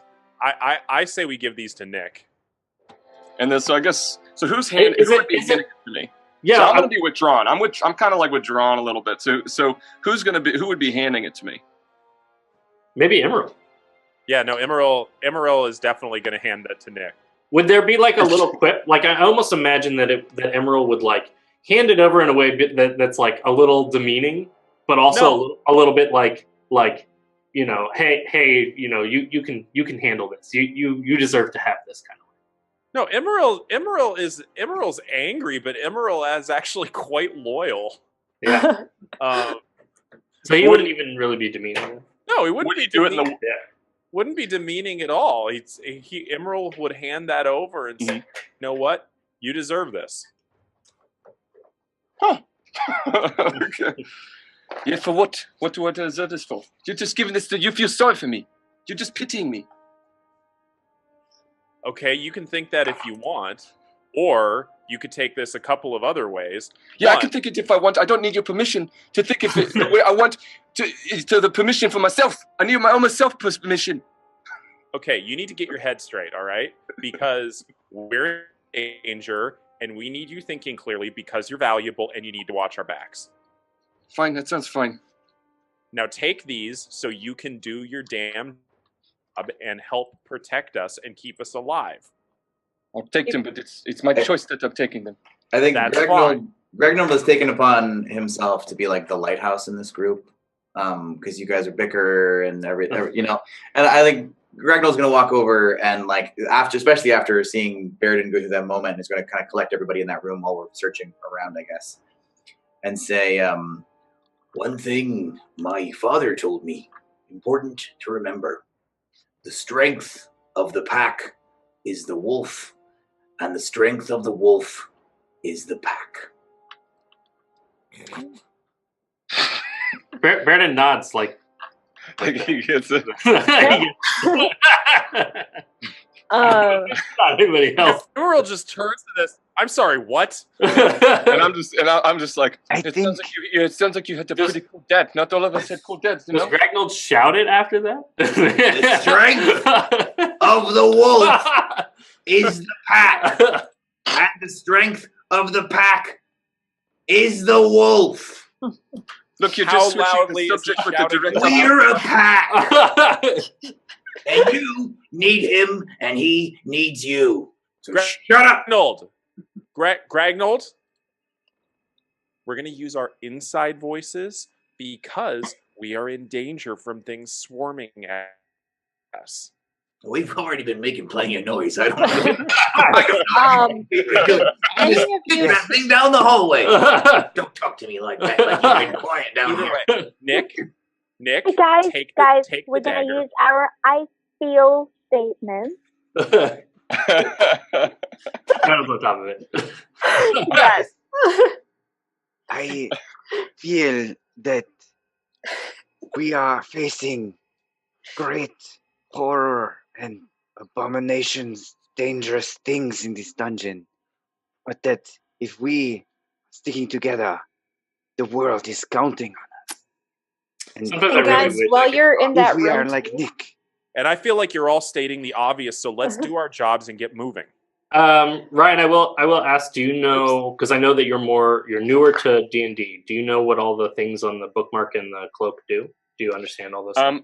I read through them a little bit. Okay, yeah. so just so that you know, for the +3 on the dagger. I saw that. I'll probably have some questions like the dimension door and stuff like that, but yeah, and you do need to take an hour to dagger. attune to those things. Okay, 1 hour to attune to it. All right. So if you guys are taking a short rest, there you kind of get you used have to time, using but you're going to have to attune to them first. Also, in that room, you guys would see this symbol. Someone drew a uterus on the wall. I had the same thought. Hey, Gragnold took sex ed. Gragnold, before we chastise you for saying something like that, Gragnold, what's a uterus? Gragnold busts out some parchment and starts drawing very graphic depictions of the male and female anatomy. Yeah. Are they all dwarves in the drawings? Yes. Yeah. They all have very large beards. Yeah. There's lots of beards. When a dwarf man loves a dwarf woman.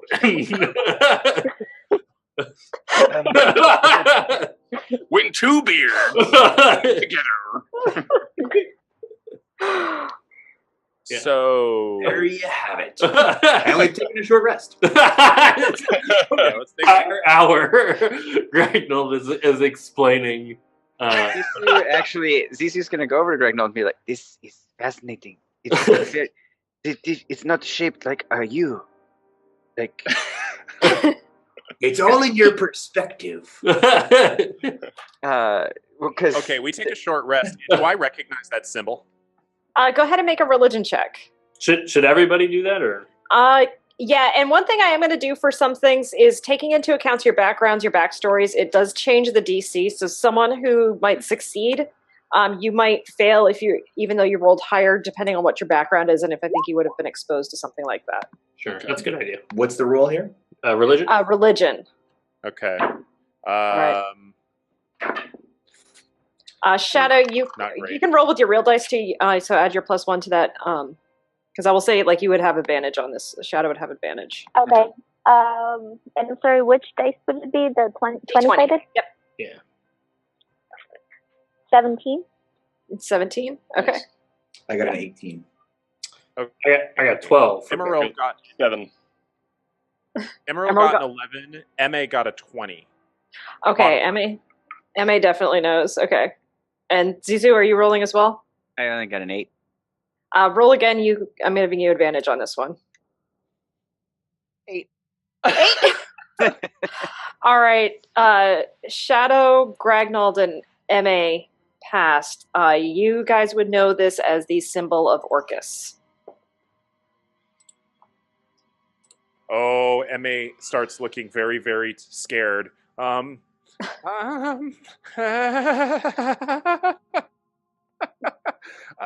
Guys, so who's heard of Orcus? Whales? The really Orcus whales. Yeah, I've heard of them. We've seen them in the boats. No. Yeah, they've got these blowouts. They're really scary. They're very scary. I can see why she's scared. They're very large. Yeah. No, not the whales, not the whales. No, the demon Orcus. The demon whale. Demon whales. My God, that sounds even scary. You, as Orcus is like basically the sworn enemy of the Raven Queen, you know a lot about this guy. This is bad. This is really bad. I know of this symbol. Not to be taken lightly. You seem Immeral's to know just it looking too, around. Immeral. Immeral looks around. Okay, MA. Shadow, what do you know that we don't?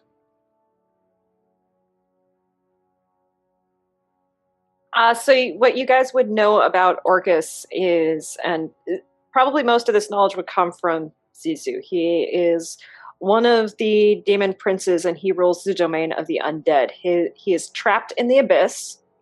He has been imprisoned there for as long as anybody knows. The legends are changed and kind of diluted over time of how all the demon lords and demon princes were trapped in the abyss, but he is trapped there, and just like any demon lord, is always pushing to get out. He rules over undead, though, and wants to see nothing more than to cover all of the prime material with undead. Oh, is that all? I should have known that these abominations would have been associated with the dark undeath of Orcus. We must stop him So what from do we do about pressing this evil into the world. We must dive deeper and find where it is coming from. Stop it. All right, I think it's kind of already our plan, but I think we'll do it with conviction and purpose. Greater vigor. I don't know if I can have more vigor. I got that in spades. I guess it does mean I can't say any of this in character because Baeridin's not. Yeah. But it does mean that it's not just some like person at a grab for power or something like that. It means that Orcus is in some way or another behind a portion of the attacks, right? Is behind the undead infection. Is that accurate? Is that a fair assumption that Baeridin might assume? This is what I believe to be Yeah. the case. The stakes are higher. So let's get onward with this. What do we do? Can we Well, roll up my parchment? you hear, so Forgotten kind of pipes up at this point, looks around, it's like, there's more things down here if you wish to kill them, or we can just probably slip by to get to the room where the crystal is. If you destroy the crystal, that will be very helpful. Do we know that destroying the crystal will stop the undead, or will it just stop the net? Like, do we want to make sure to clear this place out before destroying the crystal? Because we're just going to have to fight them later. I mean, it's sort of up to you guys. Like, if you want Xissou to assumes that's the case. go and destroy this crystal and leave some enemies at your back, or if you want to clear everything out before you go on. Well, does the crystal give any sort of boon to these zombies? Yeah, you guys were told that the crystal needs to be destroyed, and that it's disrupting the balance of power. That's about all you've been told about it. But it's not like going to disconnect their connection to the hive mind or anything like that. I think we should kill the crystal. At this point, Shadow is feeling very afraid for her friends. This is a mark of a demon lord, and he has destroyed many of my people, and I don't think the rest of you should continue. I think I should go on the rest of the journey alone. Well, I think that doesn't make any abandon you? sense. Yeah, Sheridan's going to huff. I don't think you're not thinking this through. I just gave you the whole speech about being a pack. Shadow, You remember what he said that the wolf pack has other wolves in it with the pack? Remember that? Remember when he said that? You got it. I've had too many losses in my life. I'm not going to lose you too. Well, we're not leaving that up to you. We're going with you because you helped us. This is how it works. There is no you and me. There's only us. So there's a we's also a pronoun over there, my man. Could also be a we if we wanted it to be. There's we and us. Yeah. Basically, you're There's not both getting we rid and of us. us. Not getting rid of we either. Can't get rid of we. Can't get rid of we or us. This Shadow. ridiculousness aside, the point is, you don't really have a choice in this. We're going with you. You're coming with us. I think That's a little more aggressive, really. One is noble, the other is a felony. I would say so in this moment I think Nick's he was sort of stuck in his own head a little bit, but sort of being forced to see that Shadow is having a tough time, much like anyone with depression doing volunteer work, all of a sudden I'm kind of out of my head a little bit, like, oh yeah, like it's not. So I'm kind of out of it, and now I'm kind of more focused on Shadow's feelings. Like that's kind of a new thing for me. Xissou kind of walks up to Shadow, kind of puts his paw on her shoulder. And he says, "Shadow, I only speak from my own experience that I once tried to go on my own to save my people. And by doing so, it only put them in greater danger. And now they are all gone. So we can do this together and face this great evil. And know that we are all looking out for each other." Shadow starts crying. Right. And if it's okay with Xissou, she gives him a hug. A little bit shocked at first, and then, like, he's taller than her. Kind of puts his other arm around. Yeah. So I sort of. This big raven hugging a cat. Right. Yeah.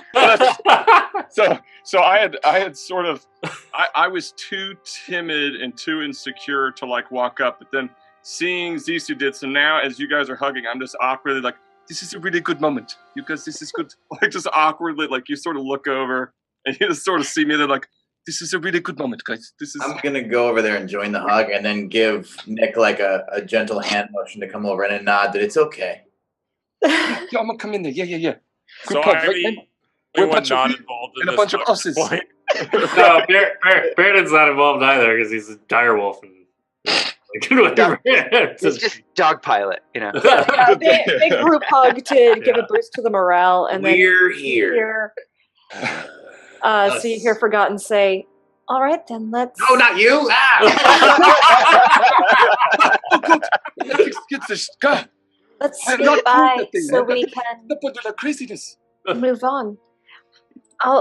And she points you guys down the hall, and you're sneaking down the hallway. You see as you looking down the hall. I can't move my mouse right now because if I do, it'll exit me out of Roll20 because trackpad is fun on the Mac. There's a hallway going off to the left. She leads you down that, and you see that it kind of continues on straight or goes up as you're facing it up to your left again. She goes, "Don't go up there. There's more things up there. Go this way." So I'm going the right way with Baeridin right now?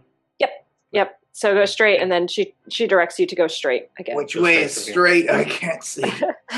Down, and then Yeah, the hallway that's just, that one. She directs you down that one. Down. And you guys, I'm just going to narrate it through. You guys don't have to move yourselves on the map. Oh, okay. All right. So she gets you down, and she goes, "The crystal's through this way. You want to be very careful, though." And we're gonna take a quick, really fast bathroom break because I have to pee really badly, and I imagine other people too. But I want to get Careful you guys is my middle name. in here. And Bathroom is mine. you guys enter this large, triangular type room. You see this large, What the crap? bluish crystal in the middle, and you see behind it this gigantic pulsating brain with tentacles coming out of the top of it. And you see this creature with its head down, concentrating on the crystal. It doesn't seem to be aware of you at this moment, and there's this like bit of magical energy kind of tying to the creature, but also tying to this pulsating brain. You see this face and these tentacles coming off of its face. And we're going to take a quick bathroom break. Xissou is about to flip his shit. All right, we're ready to go live again? Good to go. Oh, we're already live. Hey, how about that? There you go. And back. All right. So you guys have walked into this large room. What you see before you is, again, like this crystal, and you see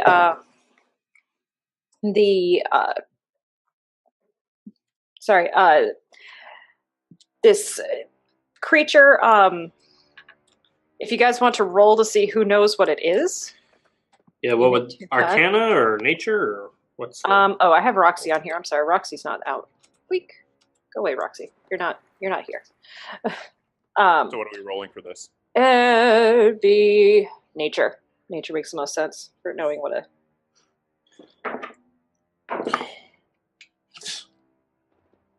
What did you get? I guess so. Oh, I got a 1. I thought we both got 1s, and I was like, a 12. bad news bears. I This got a was 1. a 20-sided die? So Yep. proficiency in this one. With your nature skill. I got a 20. You got You a roll a 20. natural 20? Did you roll a natural 20 or a modified 20? I just rolled a regular 20-sided die. Oh, natural 20. Okay, so Shadow, you recognize this creature. You've never seen one before. This is something that you studied in books during some of your time as you were preparing to become a cleric. You know this as a mind flare, and now seeing the walking brains out in the hall, the cranium rat, all of those things make a lot of sense.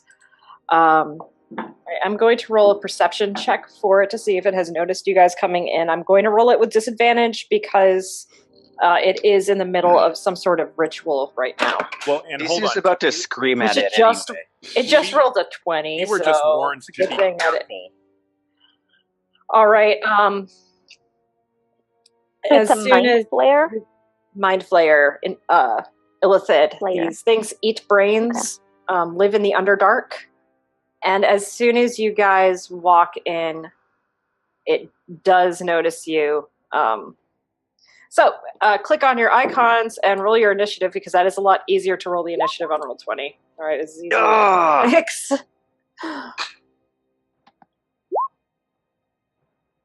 Ugh, not great. Plus 3 for him. 3, 6. This is,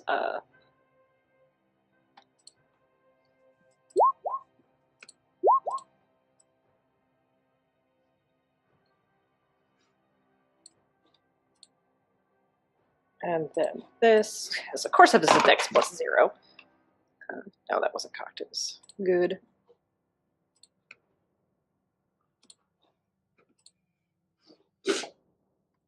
Oh, oops.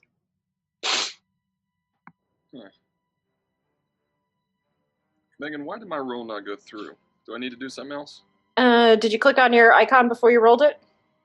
Ah. No. All right. Oh, and I need to roll. Click. Wait. Really? Really, Orbith? Really? Is that everybody? I've done it twice, and I clicked on my icon both times, and But it's not showing? it's Okay. not going We'll through go with now. your first one. The first one was 11. All right. Click. All right. 1, 2, 3, 4, 5, 6. I think Baeridin's going after some sweet bird. Alrighty. So, as you guys enter in, and this guy does seem to notice you, MA is the first to react. What does she do?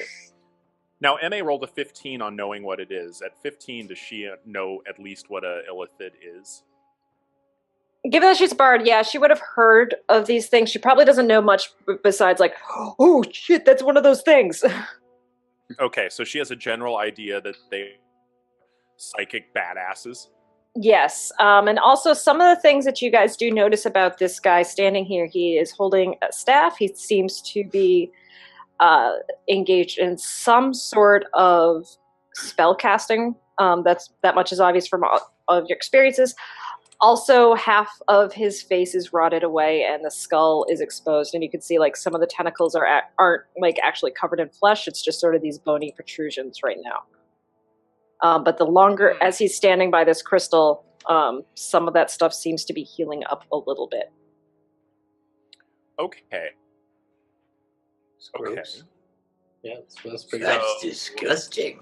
Actually, let's see if MA is in range for what I want to do.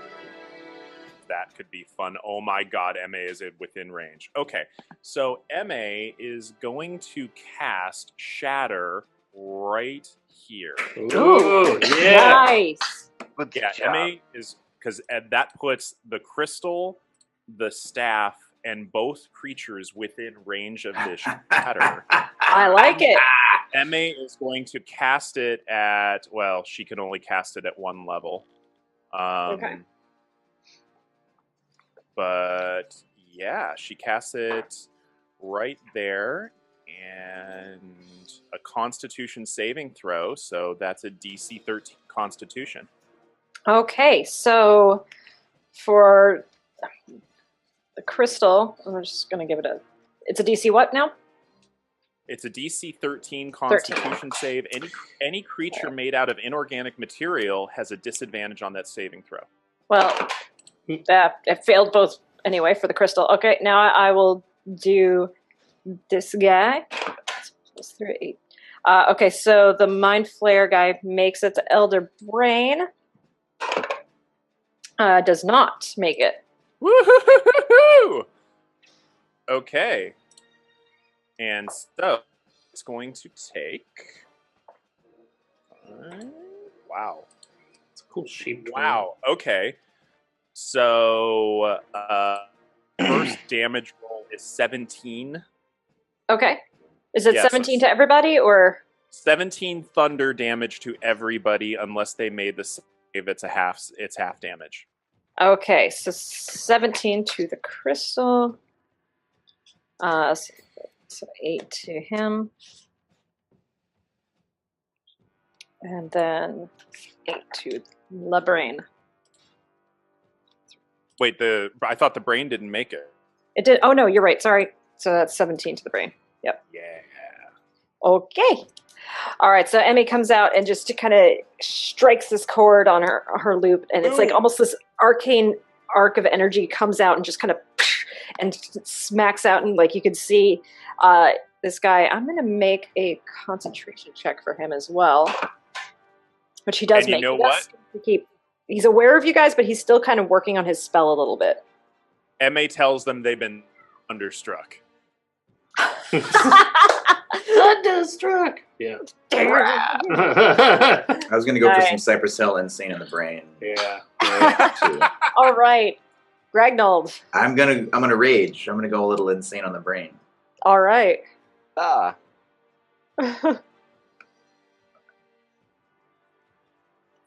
can't get that far.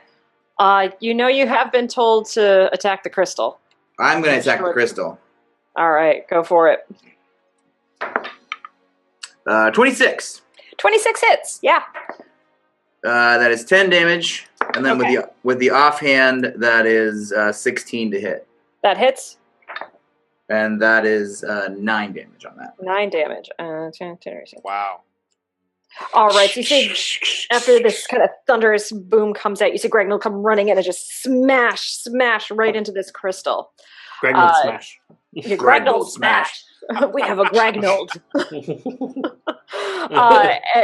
So you send a couple of sparks going off of this.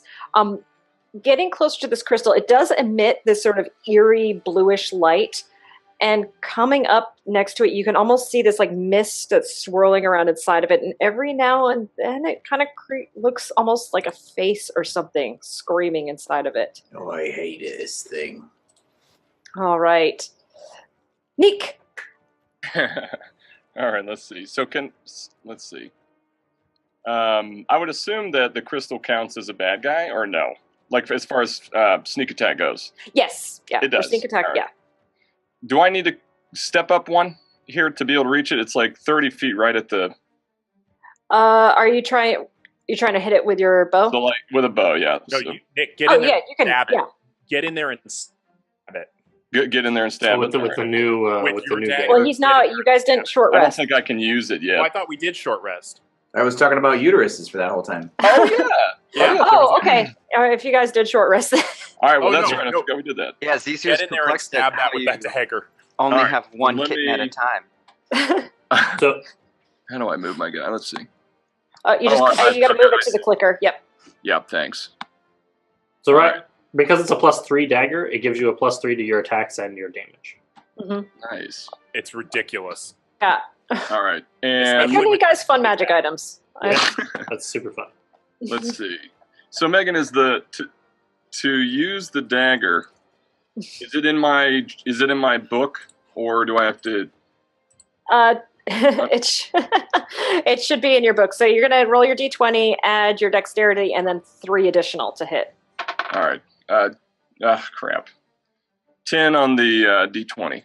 Okay, plus 3, so it's 13 plus your dex, which I think is 4.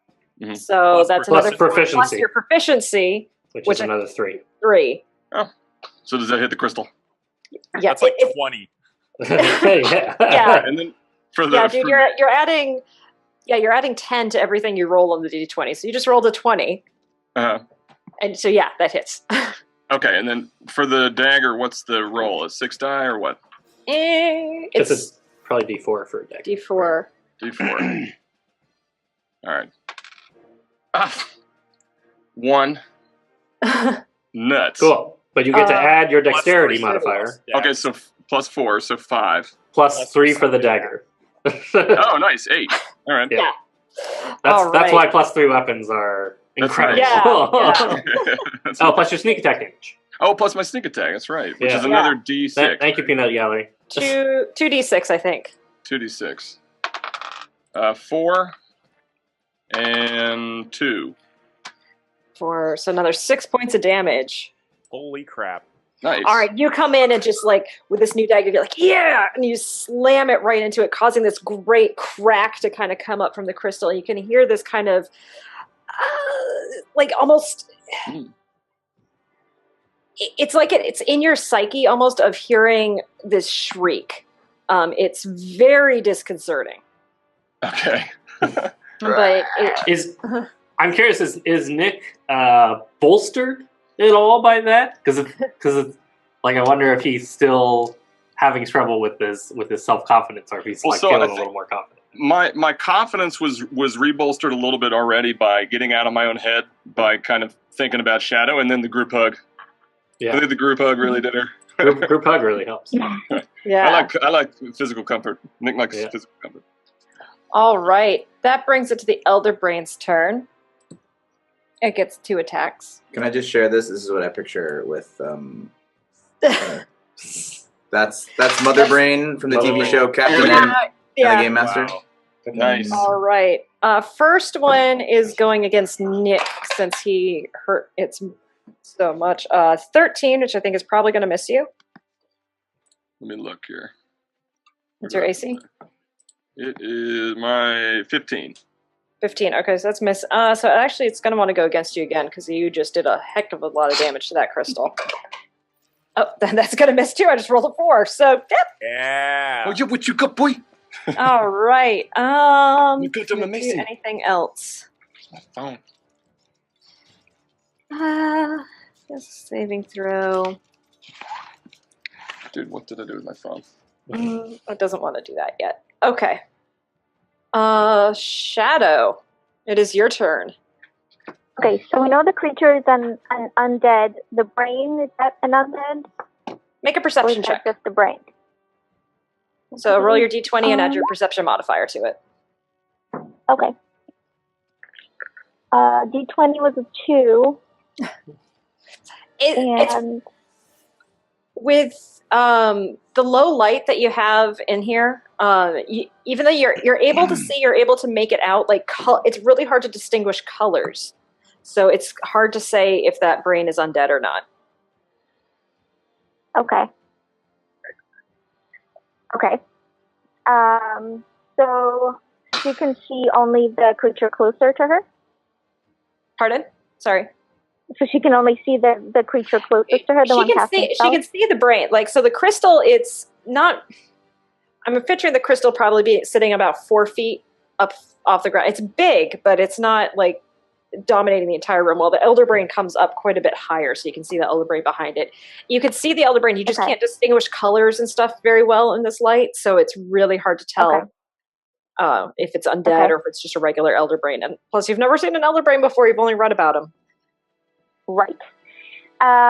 So given that she recognizes the brain flare, she is going to take her chances with Toll the Dead. Okay. Okay. So that's a wisdom saving throw. Yep. It's going to be a 16. Okay, so 12 and a 9. Oh, no, I rolled 16 for the save. What's your spell save? Sorry, what? Your spell save DC? Sorry, it's the first time I've rolled well. So when you're casting spells, there's two ways that you do your spell attack. Sometimes it is that you make an attack roll and then you add your spell attack bonus, which is at the top of your. If you go to your Roll20 sheet and you go to the spells tab, at the top right is spell attack bonus, and spell save DC is for some spells where that's like the monster trying to get out of the way or the monster trying to resist the spell. So. Yeah, so we got a 16, so it resisted this time. Okay. All right. So I think that's all I can do right now. Okay, are you going to move or are you going to stay there? I'm going to move closer to it. Okay. We're going to move to? Can I get like 2 squares in front of the brain flare? 10, 15, 20, 25, 30. You can get right up next to Gragnold if you wanted. Yeah, that's get great. advantage by being next to me. Yep. Get that mind flare. Get that mind have flare. a totem. All right. Baeridin. Baeridin's still in direwolf form. Well, if you guys short rested, you wouldn't be. Oh, I guess that's true. In that case, Baeridin's going to cast. Would I know if hold person would work on the Mind flare? Yeah, mind flare. I mean, you don't have any reason to suspect it wouldn't. I think Baeridin's going to try, because he can shapeshift as a bonus action anyway, so he's going to try to cast hold person on the mind flare. The Okay, DC 14 spell save. And I think it's wisdom. Wisdom? Pretty sure. So rolled an 18. So. Gotcha. So it doesn't work. Yep. Well, it's worth a try. Baeridin's going to shapeshift into... Feels like this is still a good place for Wolf with all these things around. No, you know what? He's going to go with a bear form instead. He's going to go with brown bear. Brown bear. All right. And charge forward. Brown bear's speed. Brown bear. 40. Oh, brown bear. So what do I see?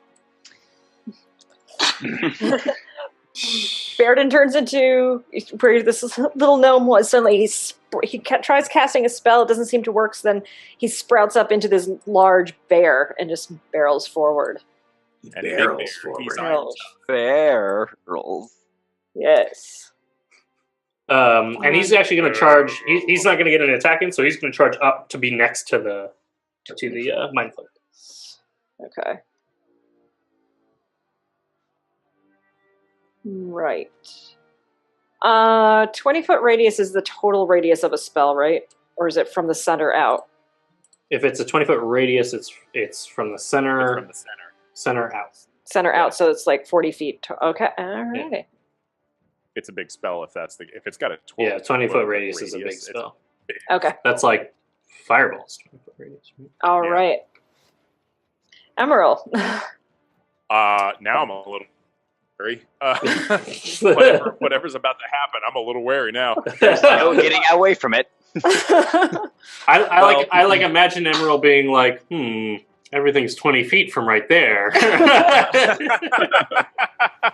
Well, so Immeral sees everybody attacking the crystal. Mm-hmm. And except Baeridin's taking on the squid-faced thingy. Yep, oh, yeah. squid face. Yeah, no, like I imagine you would have seen Immeral the spell has heard effect come of up mind to the flare. squid face thing. It just wouldn't have taken effect. Yeah, it would have, like the spell kind of came over and it just kind of shrugged and it had no Okay. effect. So everybody's attacking the job is to attack the crystal, yeah? That's what you were told by Nana Zili, to get the crystal. Well, then can Immeral stand actually right here in the corner? Let me ping that. Right where? Yeah, there's enough room in Okay, there. so Immeral could safely stand there while Baeridin attacks that. So that puts me with Gragnold. Mm-hmm. getting Within advantage. Gragnold's, yep, little his effect, yep. Okay, great. So I'm going to start pummeling. I'm going to start pummeling the crystal. Okay. So taking a swipe first with my sword. Yes. Yes. And thank you for advantage because that sucked. Oh, but that's not much better. Okay. It's a crystal. It's So- not very hard to hit. Well, that's good. Yes, does a 16 hit? A 16 hits. It is an That's inanimate good. object that cannot wear armor or move. It's like That's punching a door. That's good because I just did 7 damage with the first attack. Alrighty. And then as a bonus action follow-up attack, I sidekick. All right. Nice. Does a 25 hit A 25 definitely hits. for 9 more damage. Awesome.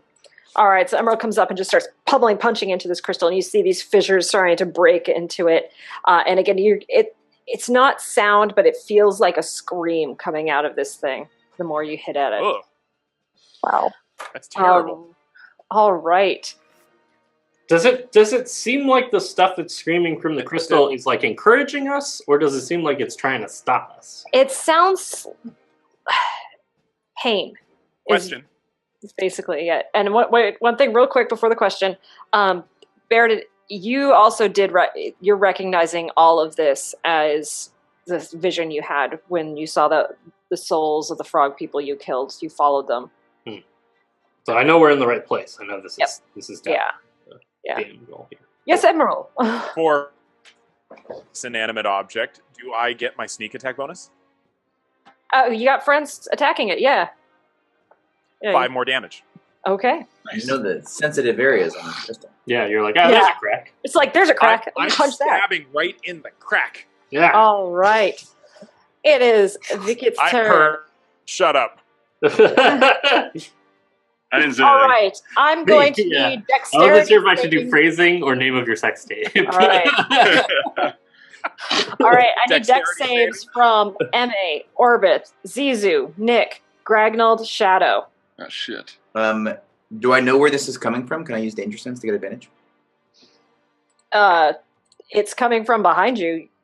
So it's a spell. I think it's anytime you can you If I can can see it. so long as you can see and hear and aren't incapacitated, you get danger sense. Yeah, so you would have danger sense, so you have So that's- advantage on this. Yep. That was a dexterity saving throw, right? Yes. And hold on, I can tell you what the spell save is. But good thing you had advantage. Yeah, it's real bad. Yep. Baeridin didn't have to roll, right? Baeridin did not. Baeridin and Immeral, you are just out of range of this. Whew. Oh, sweet Jesus. Baeridin gives you a paw 5. I What got kind a of- 19. 21. 19. What about a 3 if I Two. had done it? Is there any modifier on it, or just the 20 die? It's a dexterity saving throw, so plus your dex. Oh, all right. Plus, you know, And if you plus, I 21. think you also get to add your thing. Okay, 21. Yeah. 21. All right. So, Oh, you know what?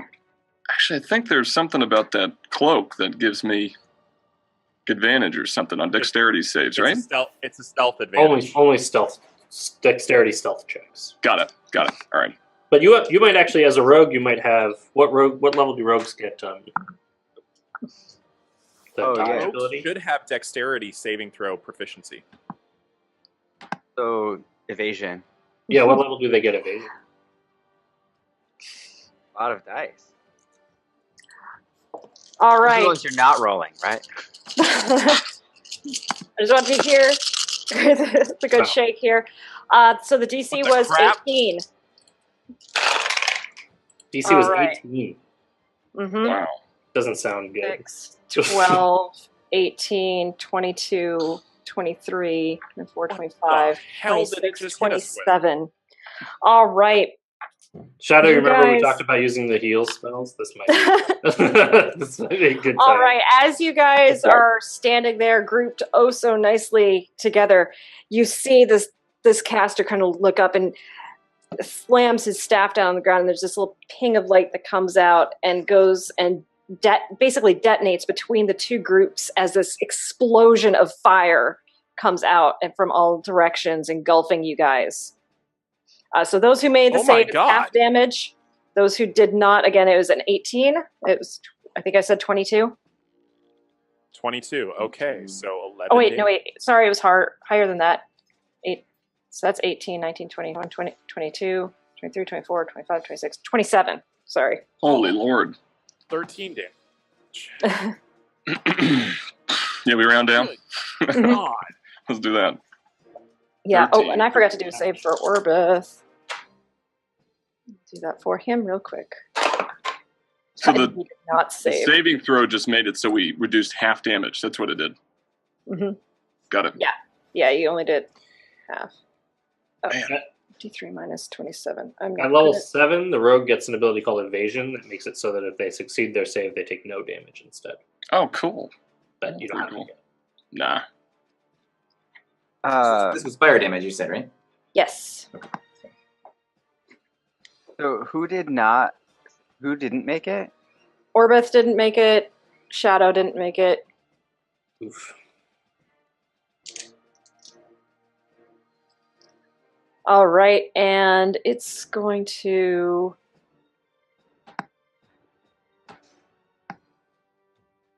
Is it going to risk that? Yeah, it is. Then he's going to move back next to the brain here. So Baeridin and Immeral, if you want those attacks of opportunity, you two may take those. Happily. 100%. I get advantage, right? Because I'm to the totem. Please Yep. say yes. Oh God, yes. I don't impale myself. Use I like that one much better. I'll take the 20 modified. Modified 20 will hit. I got a 22. 22 will hit. And do I get sneak attack damage for? I was next. No, you. Yeah. Oh, yeah, you do. Yep, you do get sneak attack. That means I get an extra 1 damage. Woo! Hey, every little bit counts. 13. 13. Yeah. And Okay. I do 11. 11. Okay. Yeah, suck That it, brain. is its turn. Xissou. All right, so I'm gonna use 3. Well, you let me know. Can I cast a spell and use my class ability that's a bonus action on the same turn? I don't see why not. Okay. And then so Xissou's like hair is all standing up, you know, like a cat who sees a dog in the window, kind of thing. Like, And it's singed.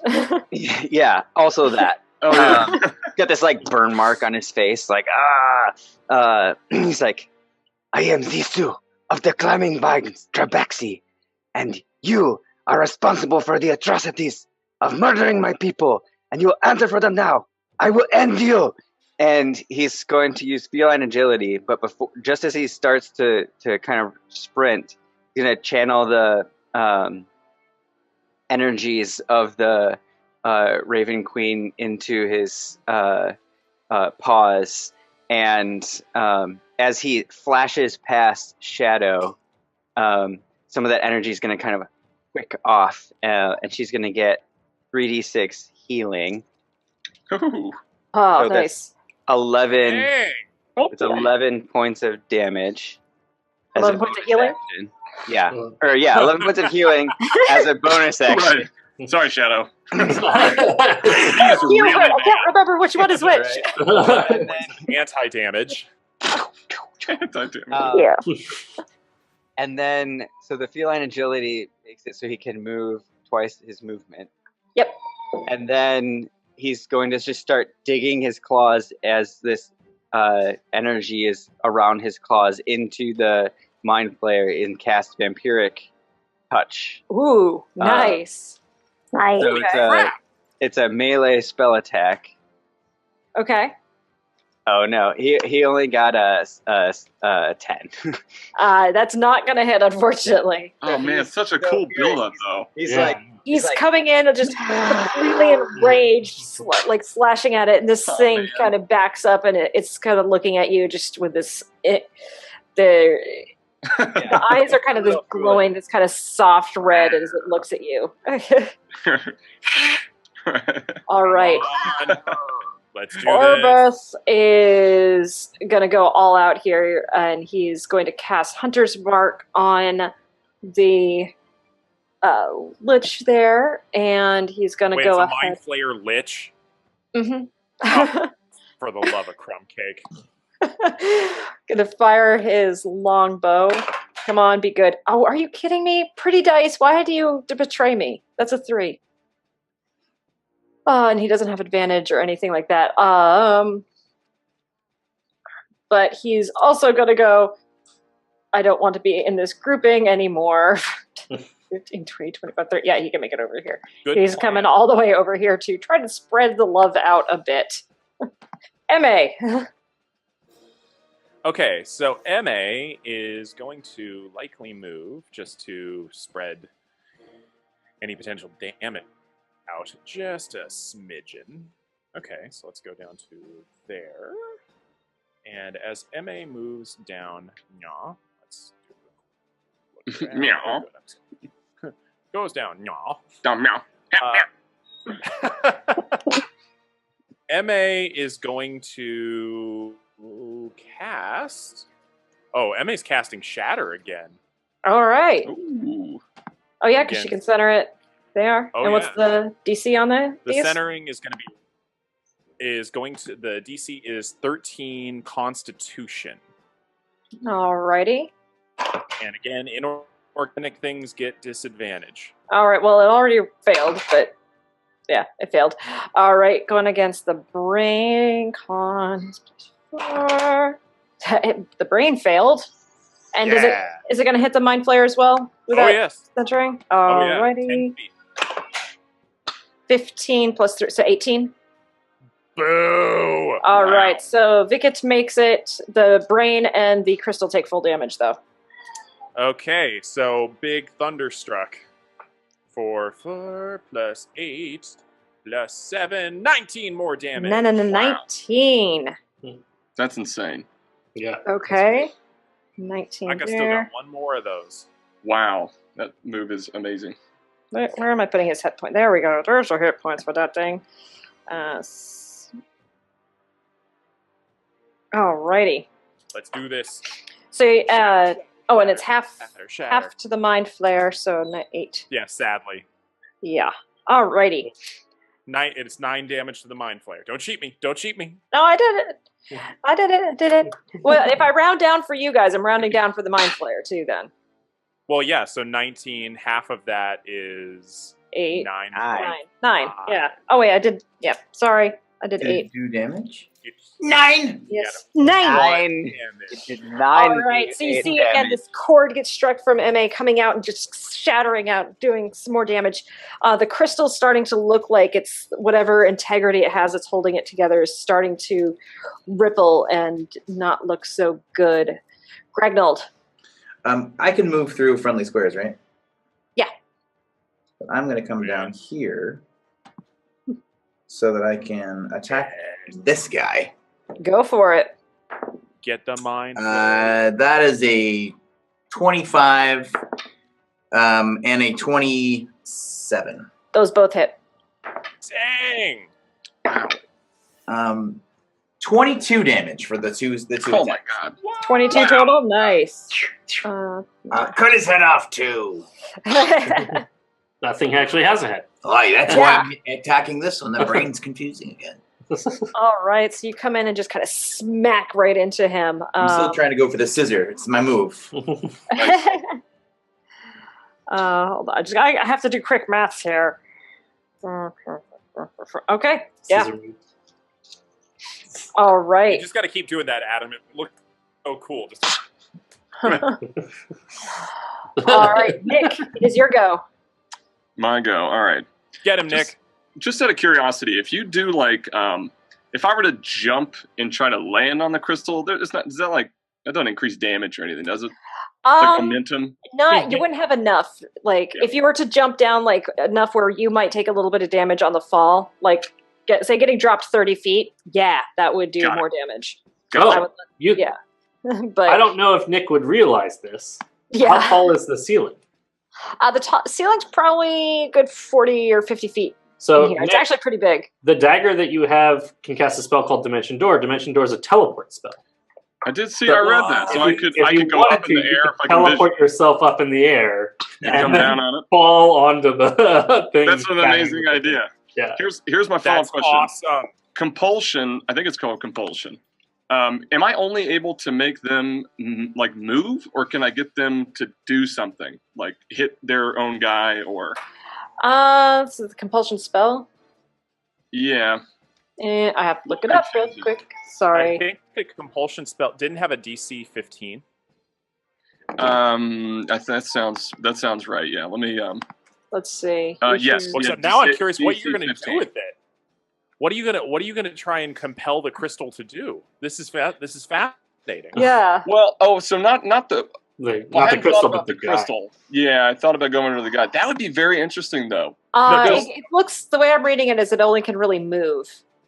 You can You can just only tell move it them. Yeah, you can tell it to All keep moving. All right. Don't try and compel the mind flare. It's just don't do it. Is it not even worth it? Okay. It's I think the dimension door idea is actually really cool. That's pretty cool. I want to do that. So I don't have compulsion in my things, or not compulsion. Dimension door? Does someone know what to do? I'm looking it up on my phone. So no, it's just a thing that you do. So it's going to be it your just does it. action. Yeah, so you can. How high up do you want to go? Keeping in mind, for after 10 feet, every 10 feet you travel, you do take a d6 of damage. But that's For probably the damage That you'd will also also be the damage going down onto the crystal. Do I? And so there's like, okay, so here's what I'm going to say. I'm going to say that I see like cracks in the integrity. I've been bolstered by the group hug. I've been bolstered by, have Immeral having given me these items and feeling some sort of sense of people believe in me. And I sort of see the cracks going. So I'm going to do the dimension door basically as high as I can go, because I can also see everybody, in danger here. Yeah. So I'm going to go as really, you said D6 for every 10 feet? Mm-hmm. Okay. And there's no like dexterity buff or anything that makes it less. Okay. So you said it's 50 feet? Yeah. Yeah, I'll do that. That 50 sounds good. I'll go 50 feet. We're going to get Dude, close. you're going to take 5d6 damage on the landing? I got 31 health, so I'll still survive worst case scenario. Right. All right, I respect your chutzpah in this. Yeah. Just roll a dexterity saving throw just to make sure And you can pin yourself down on top of the crystal. That's self-confidence. Really Freaking God. I'm faking it. Look, he's a fake it till you make it kind of gentleman. 16 with a 4, so 20. 20. Okay, no issue. You guys see Nick go right, and almost like Nightcrawler, essentially. You just bamp. You hold onto your dagger, and you bamp out, and Thank you you, bamp Megan. Thank you, Megan. above this crystal, and you start. But unlike Nightcrawler, you start falling immediately. Do you want me to roll the damage, or do you want to roll the damage? Did you have to follow up with that? What'd you say? Do you want me to roll the fall damage, or do you want to roll it? I'll roll it. All right, so I can do 5d6. All right, here we go. 2. Okay. 2. 4. All right. 2. Okay. Maybe I Okay. need to move my things. No, you don't. 1. What do I have? I got one more? Yeah, one more. One more. 5. Okay, so 12. Was that the 12? Holy crap. 12 damage. Yeah, that's Not bad. that's not bad at all. Nick, as you fall and destroy this crystal, tell me what this looks like. Narrate this for me. Oh my Nice. God. All right.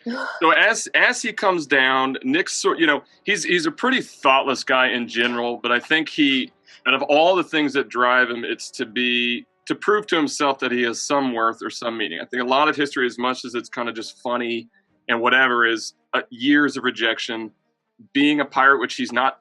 It's not even who he is. So being forced to be something he's not. So his whole life he's felt like fake and everything. And so he's thinking of this all coming down, kind of knowing the stakes in it. Jabs the dagger into the top of the crystal, and it's almost like everything. Has anybody seen One Piece? Mm-mm. Ah, crap. All right, well, so I'll just explain it. So it's as it happens. It's almost like for 2 seconds, everything stays still. There is no sound. the only person in existence who even knows what's going on in that moment is Nick. And then it kind of cuts back to it, and the whole thing just shatters. And I get sort of blown off. And people around it also kind of get blown back, including the Mind Flare and the other guy kind of get blown back a little bit. So as he comes down and shatters this thing, there's just this of energy that comes out and definitely kind of smacks at everybody. You also took the 12 damage. Keep that in mind. Yes, I did.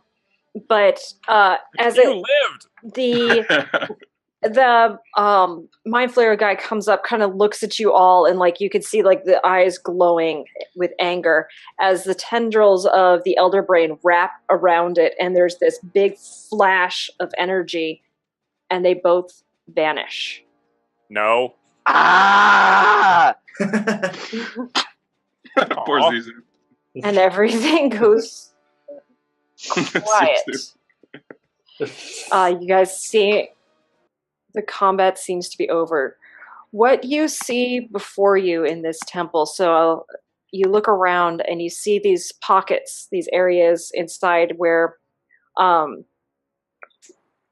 you can see sort of what probably were once upon a time small shrines to Loth, the Drow priestess, but they've all been defaced and destroyed. There are little what do I say, like not the bottom part of a statue of a like what you would put a bust on. I can't even think of what they're called. Pedestal. Pedestal. Thank you. Golly, that's a word that fell out of my head today. Now, it's the thing you all put me on. And you do see on many of these pedestals are different items. Towards the back of the room, there is this opening of darkness. And who attacks it? Attack the darkness. Gragnold and magic missile. Gragnold and Baeridin, go ahead and give me history checks.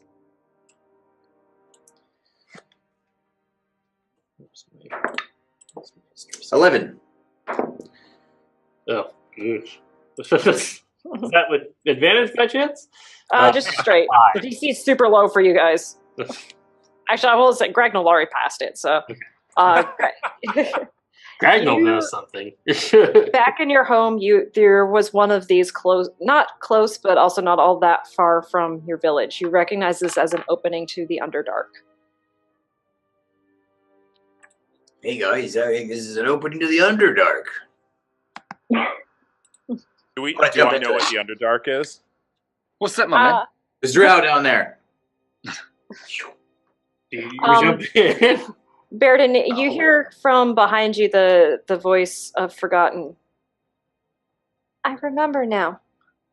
I can go home. Please. Gragnold. I forgot she was here. Just every time. Oh my god. Oh. Please destroy this body. I want to go back and be with my family. I remember them now. Please. Did you say destroy this body? Finally. Xissou. Hey, Gragnold. Yes. The doll wants to be destroyed. I think I got to give Baeridin a moment first. Baeridin's going to take the doll and lick him. And actually, instead of handing him to Gragnold, I think Baeridin's going to hand him to Xissou. Hand the doll to Xissou to kill the doll. Yeah, take all your anger out on this little girl, Xissou. Well, because Xissou was the one that killed Hobbs before and clearly understood death better. So I think he would like eye Gragnold up and down and then like hand the doll instead, like not trusting that Gragnold won't like somehow decapitate the doll's spirit as well. That's right. Being in Zissou's hands, she would look up and be like, she doesn't like me being in this form, but she understands that it saved me from being in there, as that doll's head kind of looks towards what remains of the crystal. Please, let me go. She's waiting for me. Who is she? Paws are still kind of glowing from the vampiric touch, and kind of looks down, nods.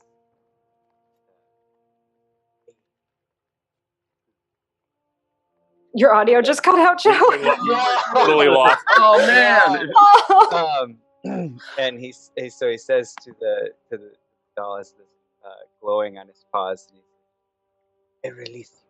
You are queen. And then the energy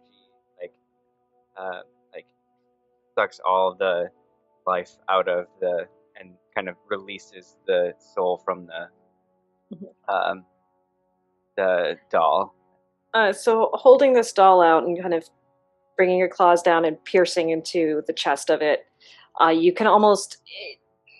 There's times when you can feel your patron more than others, and this is one of those times you feel her basically enveloping you and her approval of what you're doing, and you feel the life force that was kind of in this doll, creating it to be animated, go out, and you can almost feel the spirit of this child being released back, and you sense that your patron takes her and ferries her on her way. That could not have happened soon enough. She is in good hands now. And I kind of hold the doll, what's left of the doll, out towards Gragnold. I kind of knock it down the hole.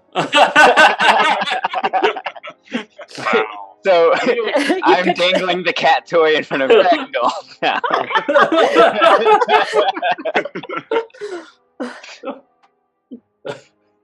Wow. I think you just took the creepy doll that you can't stand and threw it into the Underdark, where you have no idea whether or not that's going to come back later on. You're about to be going there.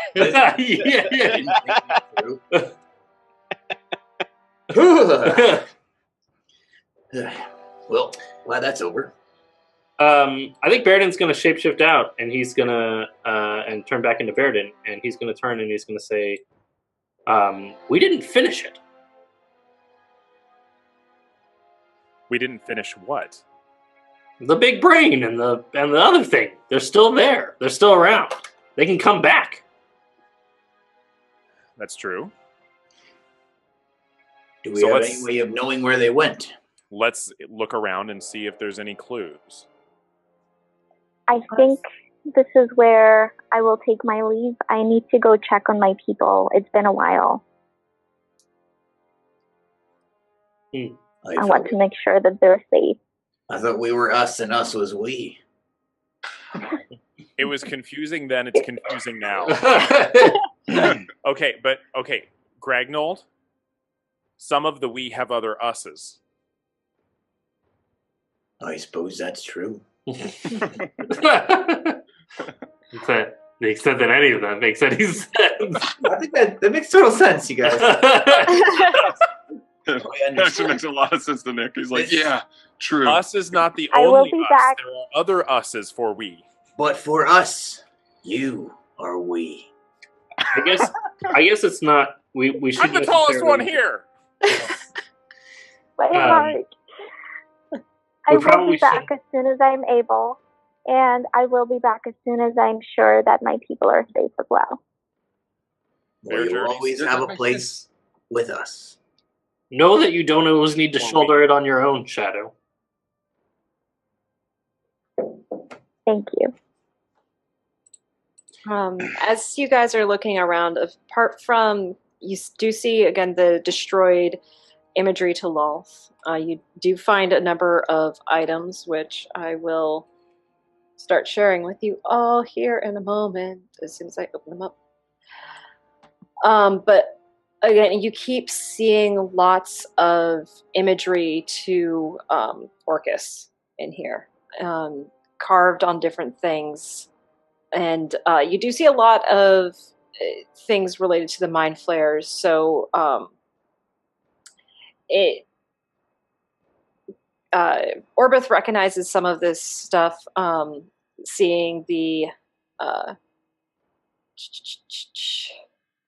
I'm sorry, I'm trying to narrate and click on things. That doesn't work very well. Looking around, though, at all of the stuff, and he sees that entrance to the Underdark, and says, I'm not going there. Look, I don't know where you all are going. We were sent here to take care of this. I took care of it. I'm going back to the Mabu. Immeral. Mm-hmm. Do we clean up here? Or do we pursue the people who are in charge? I think some of the items here may help us pursue the people in charge. It's worth investigating what's here. See There you if go. there's And that's all the treasure. particularly helpful. Cool. Wow, look at all that. Oh, geez, that's a lot of stuff. That's more than I can read.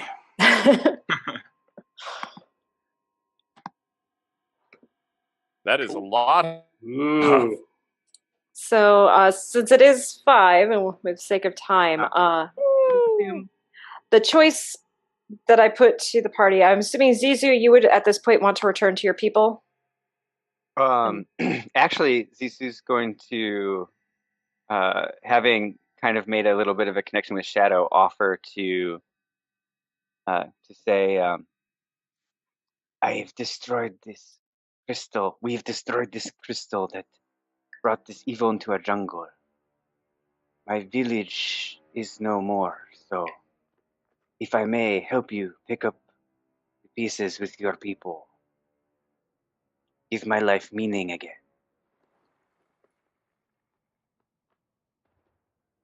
You trust having a cat around a bunch of birds.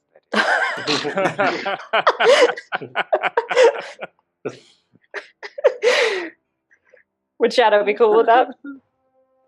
Yeah, awesome. Aw. Alright, so Xissou and Shadow make their way out of the temple. Orworth offering just to give them protection and saying that he's going to go check on the dinosaurs up top. The choice is yours, guys. Do you go to the Underdark or do you return to Mabu? This is that fork where I said, and this is why I could not make the same answer for both. So our mission was to destroy the crystal, correct? Essentially, this seems like, and Baeridin, you would have figured this out too, and you guys would have seen that, like, felt when that energy pulse happened when the crystal was destroyed, and also with the things that Forgotten said that this was what was creating this circle of undeath. So. No, I think what we need to do is go back to Mabu, report our success, and then report this passage to the Underdark and bring backup. You want to bring an army to the Underdark? There we go.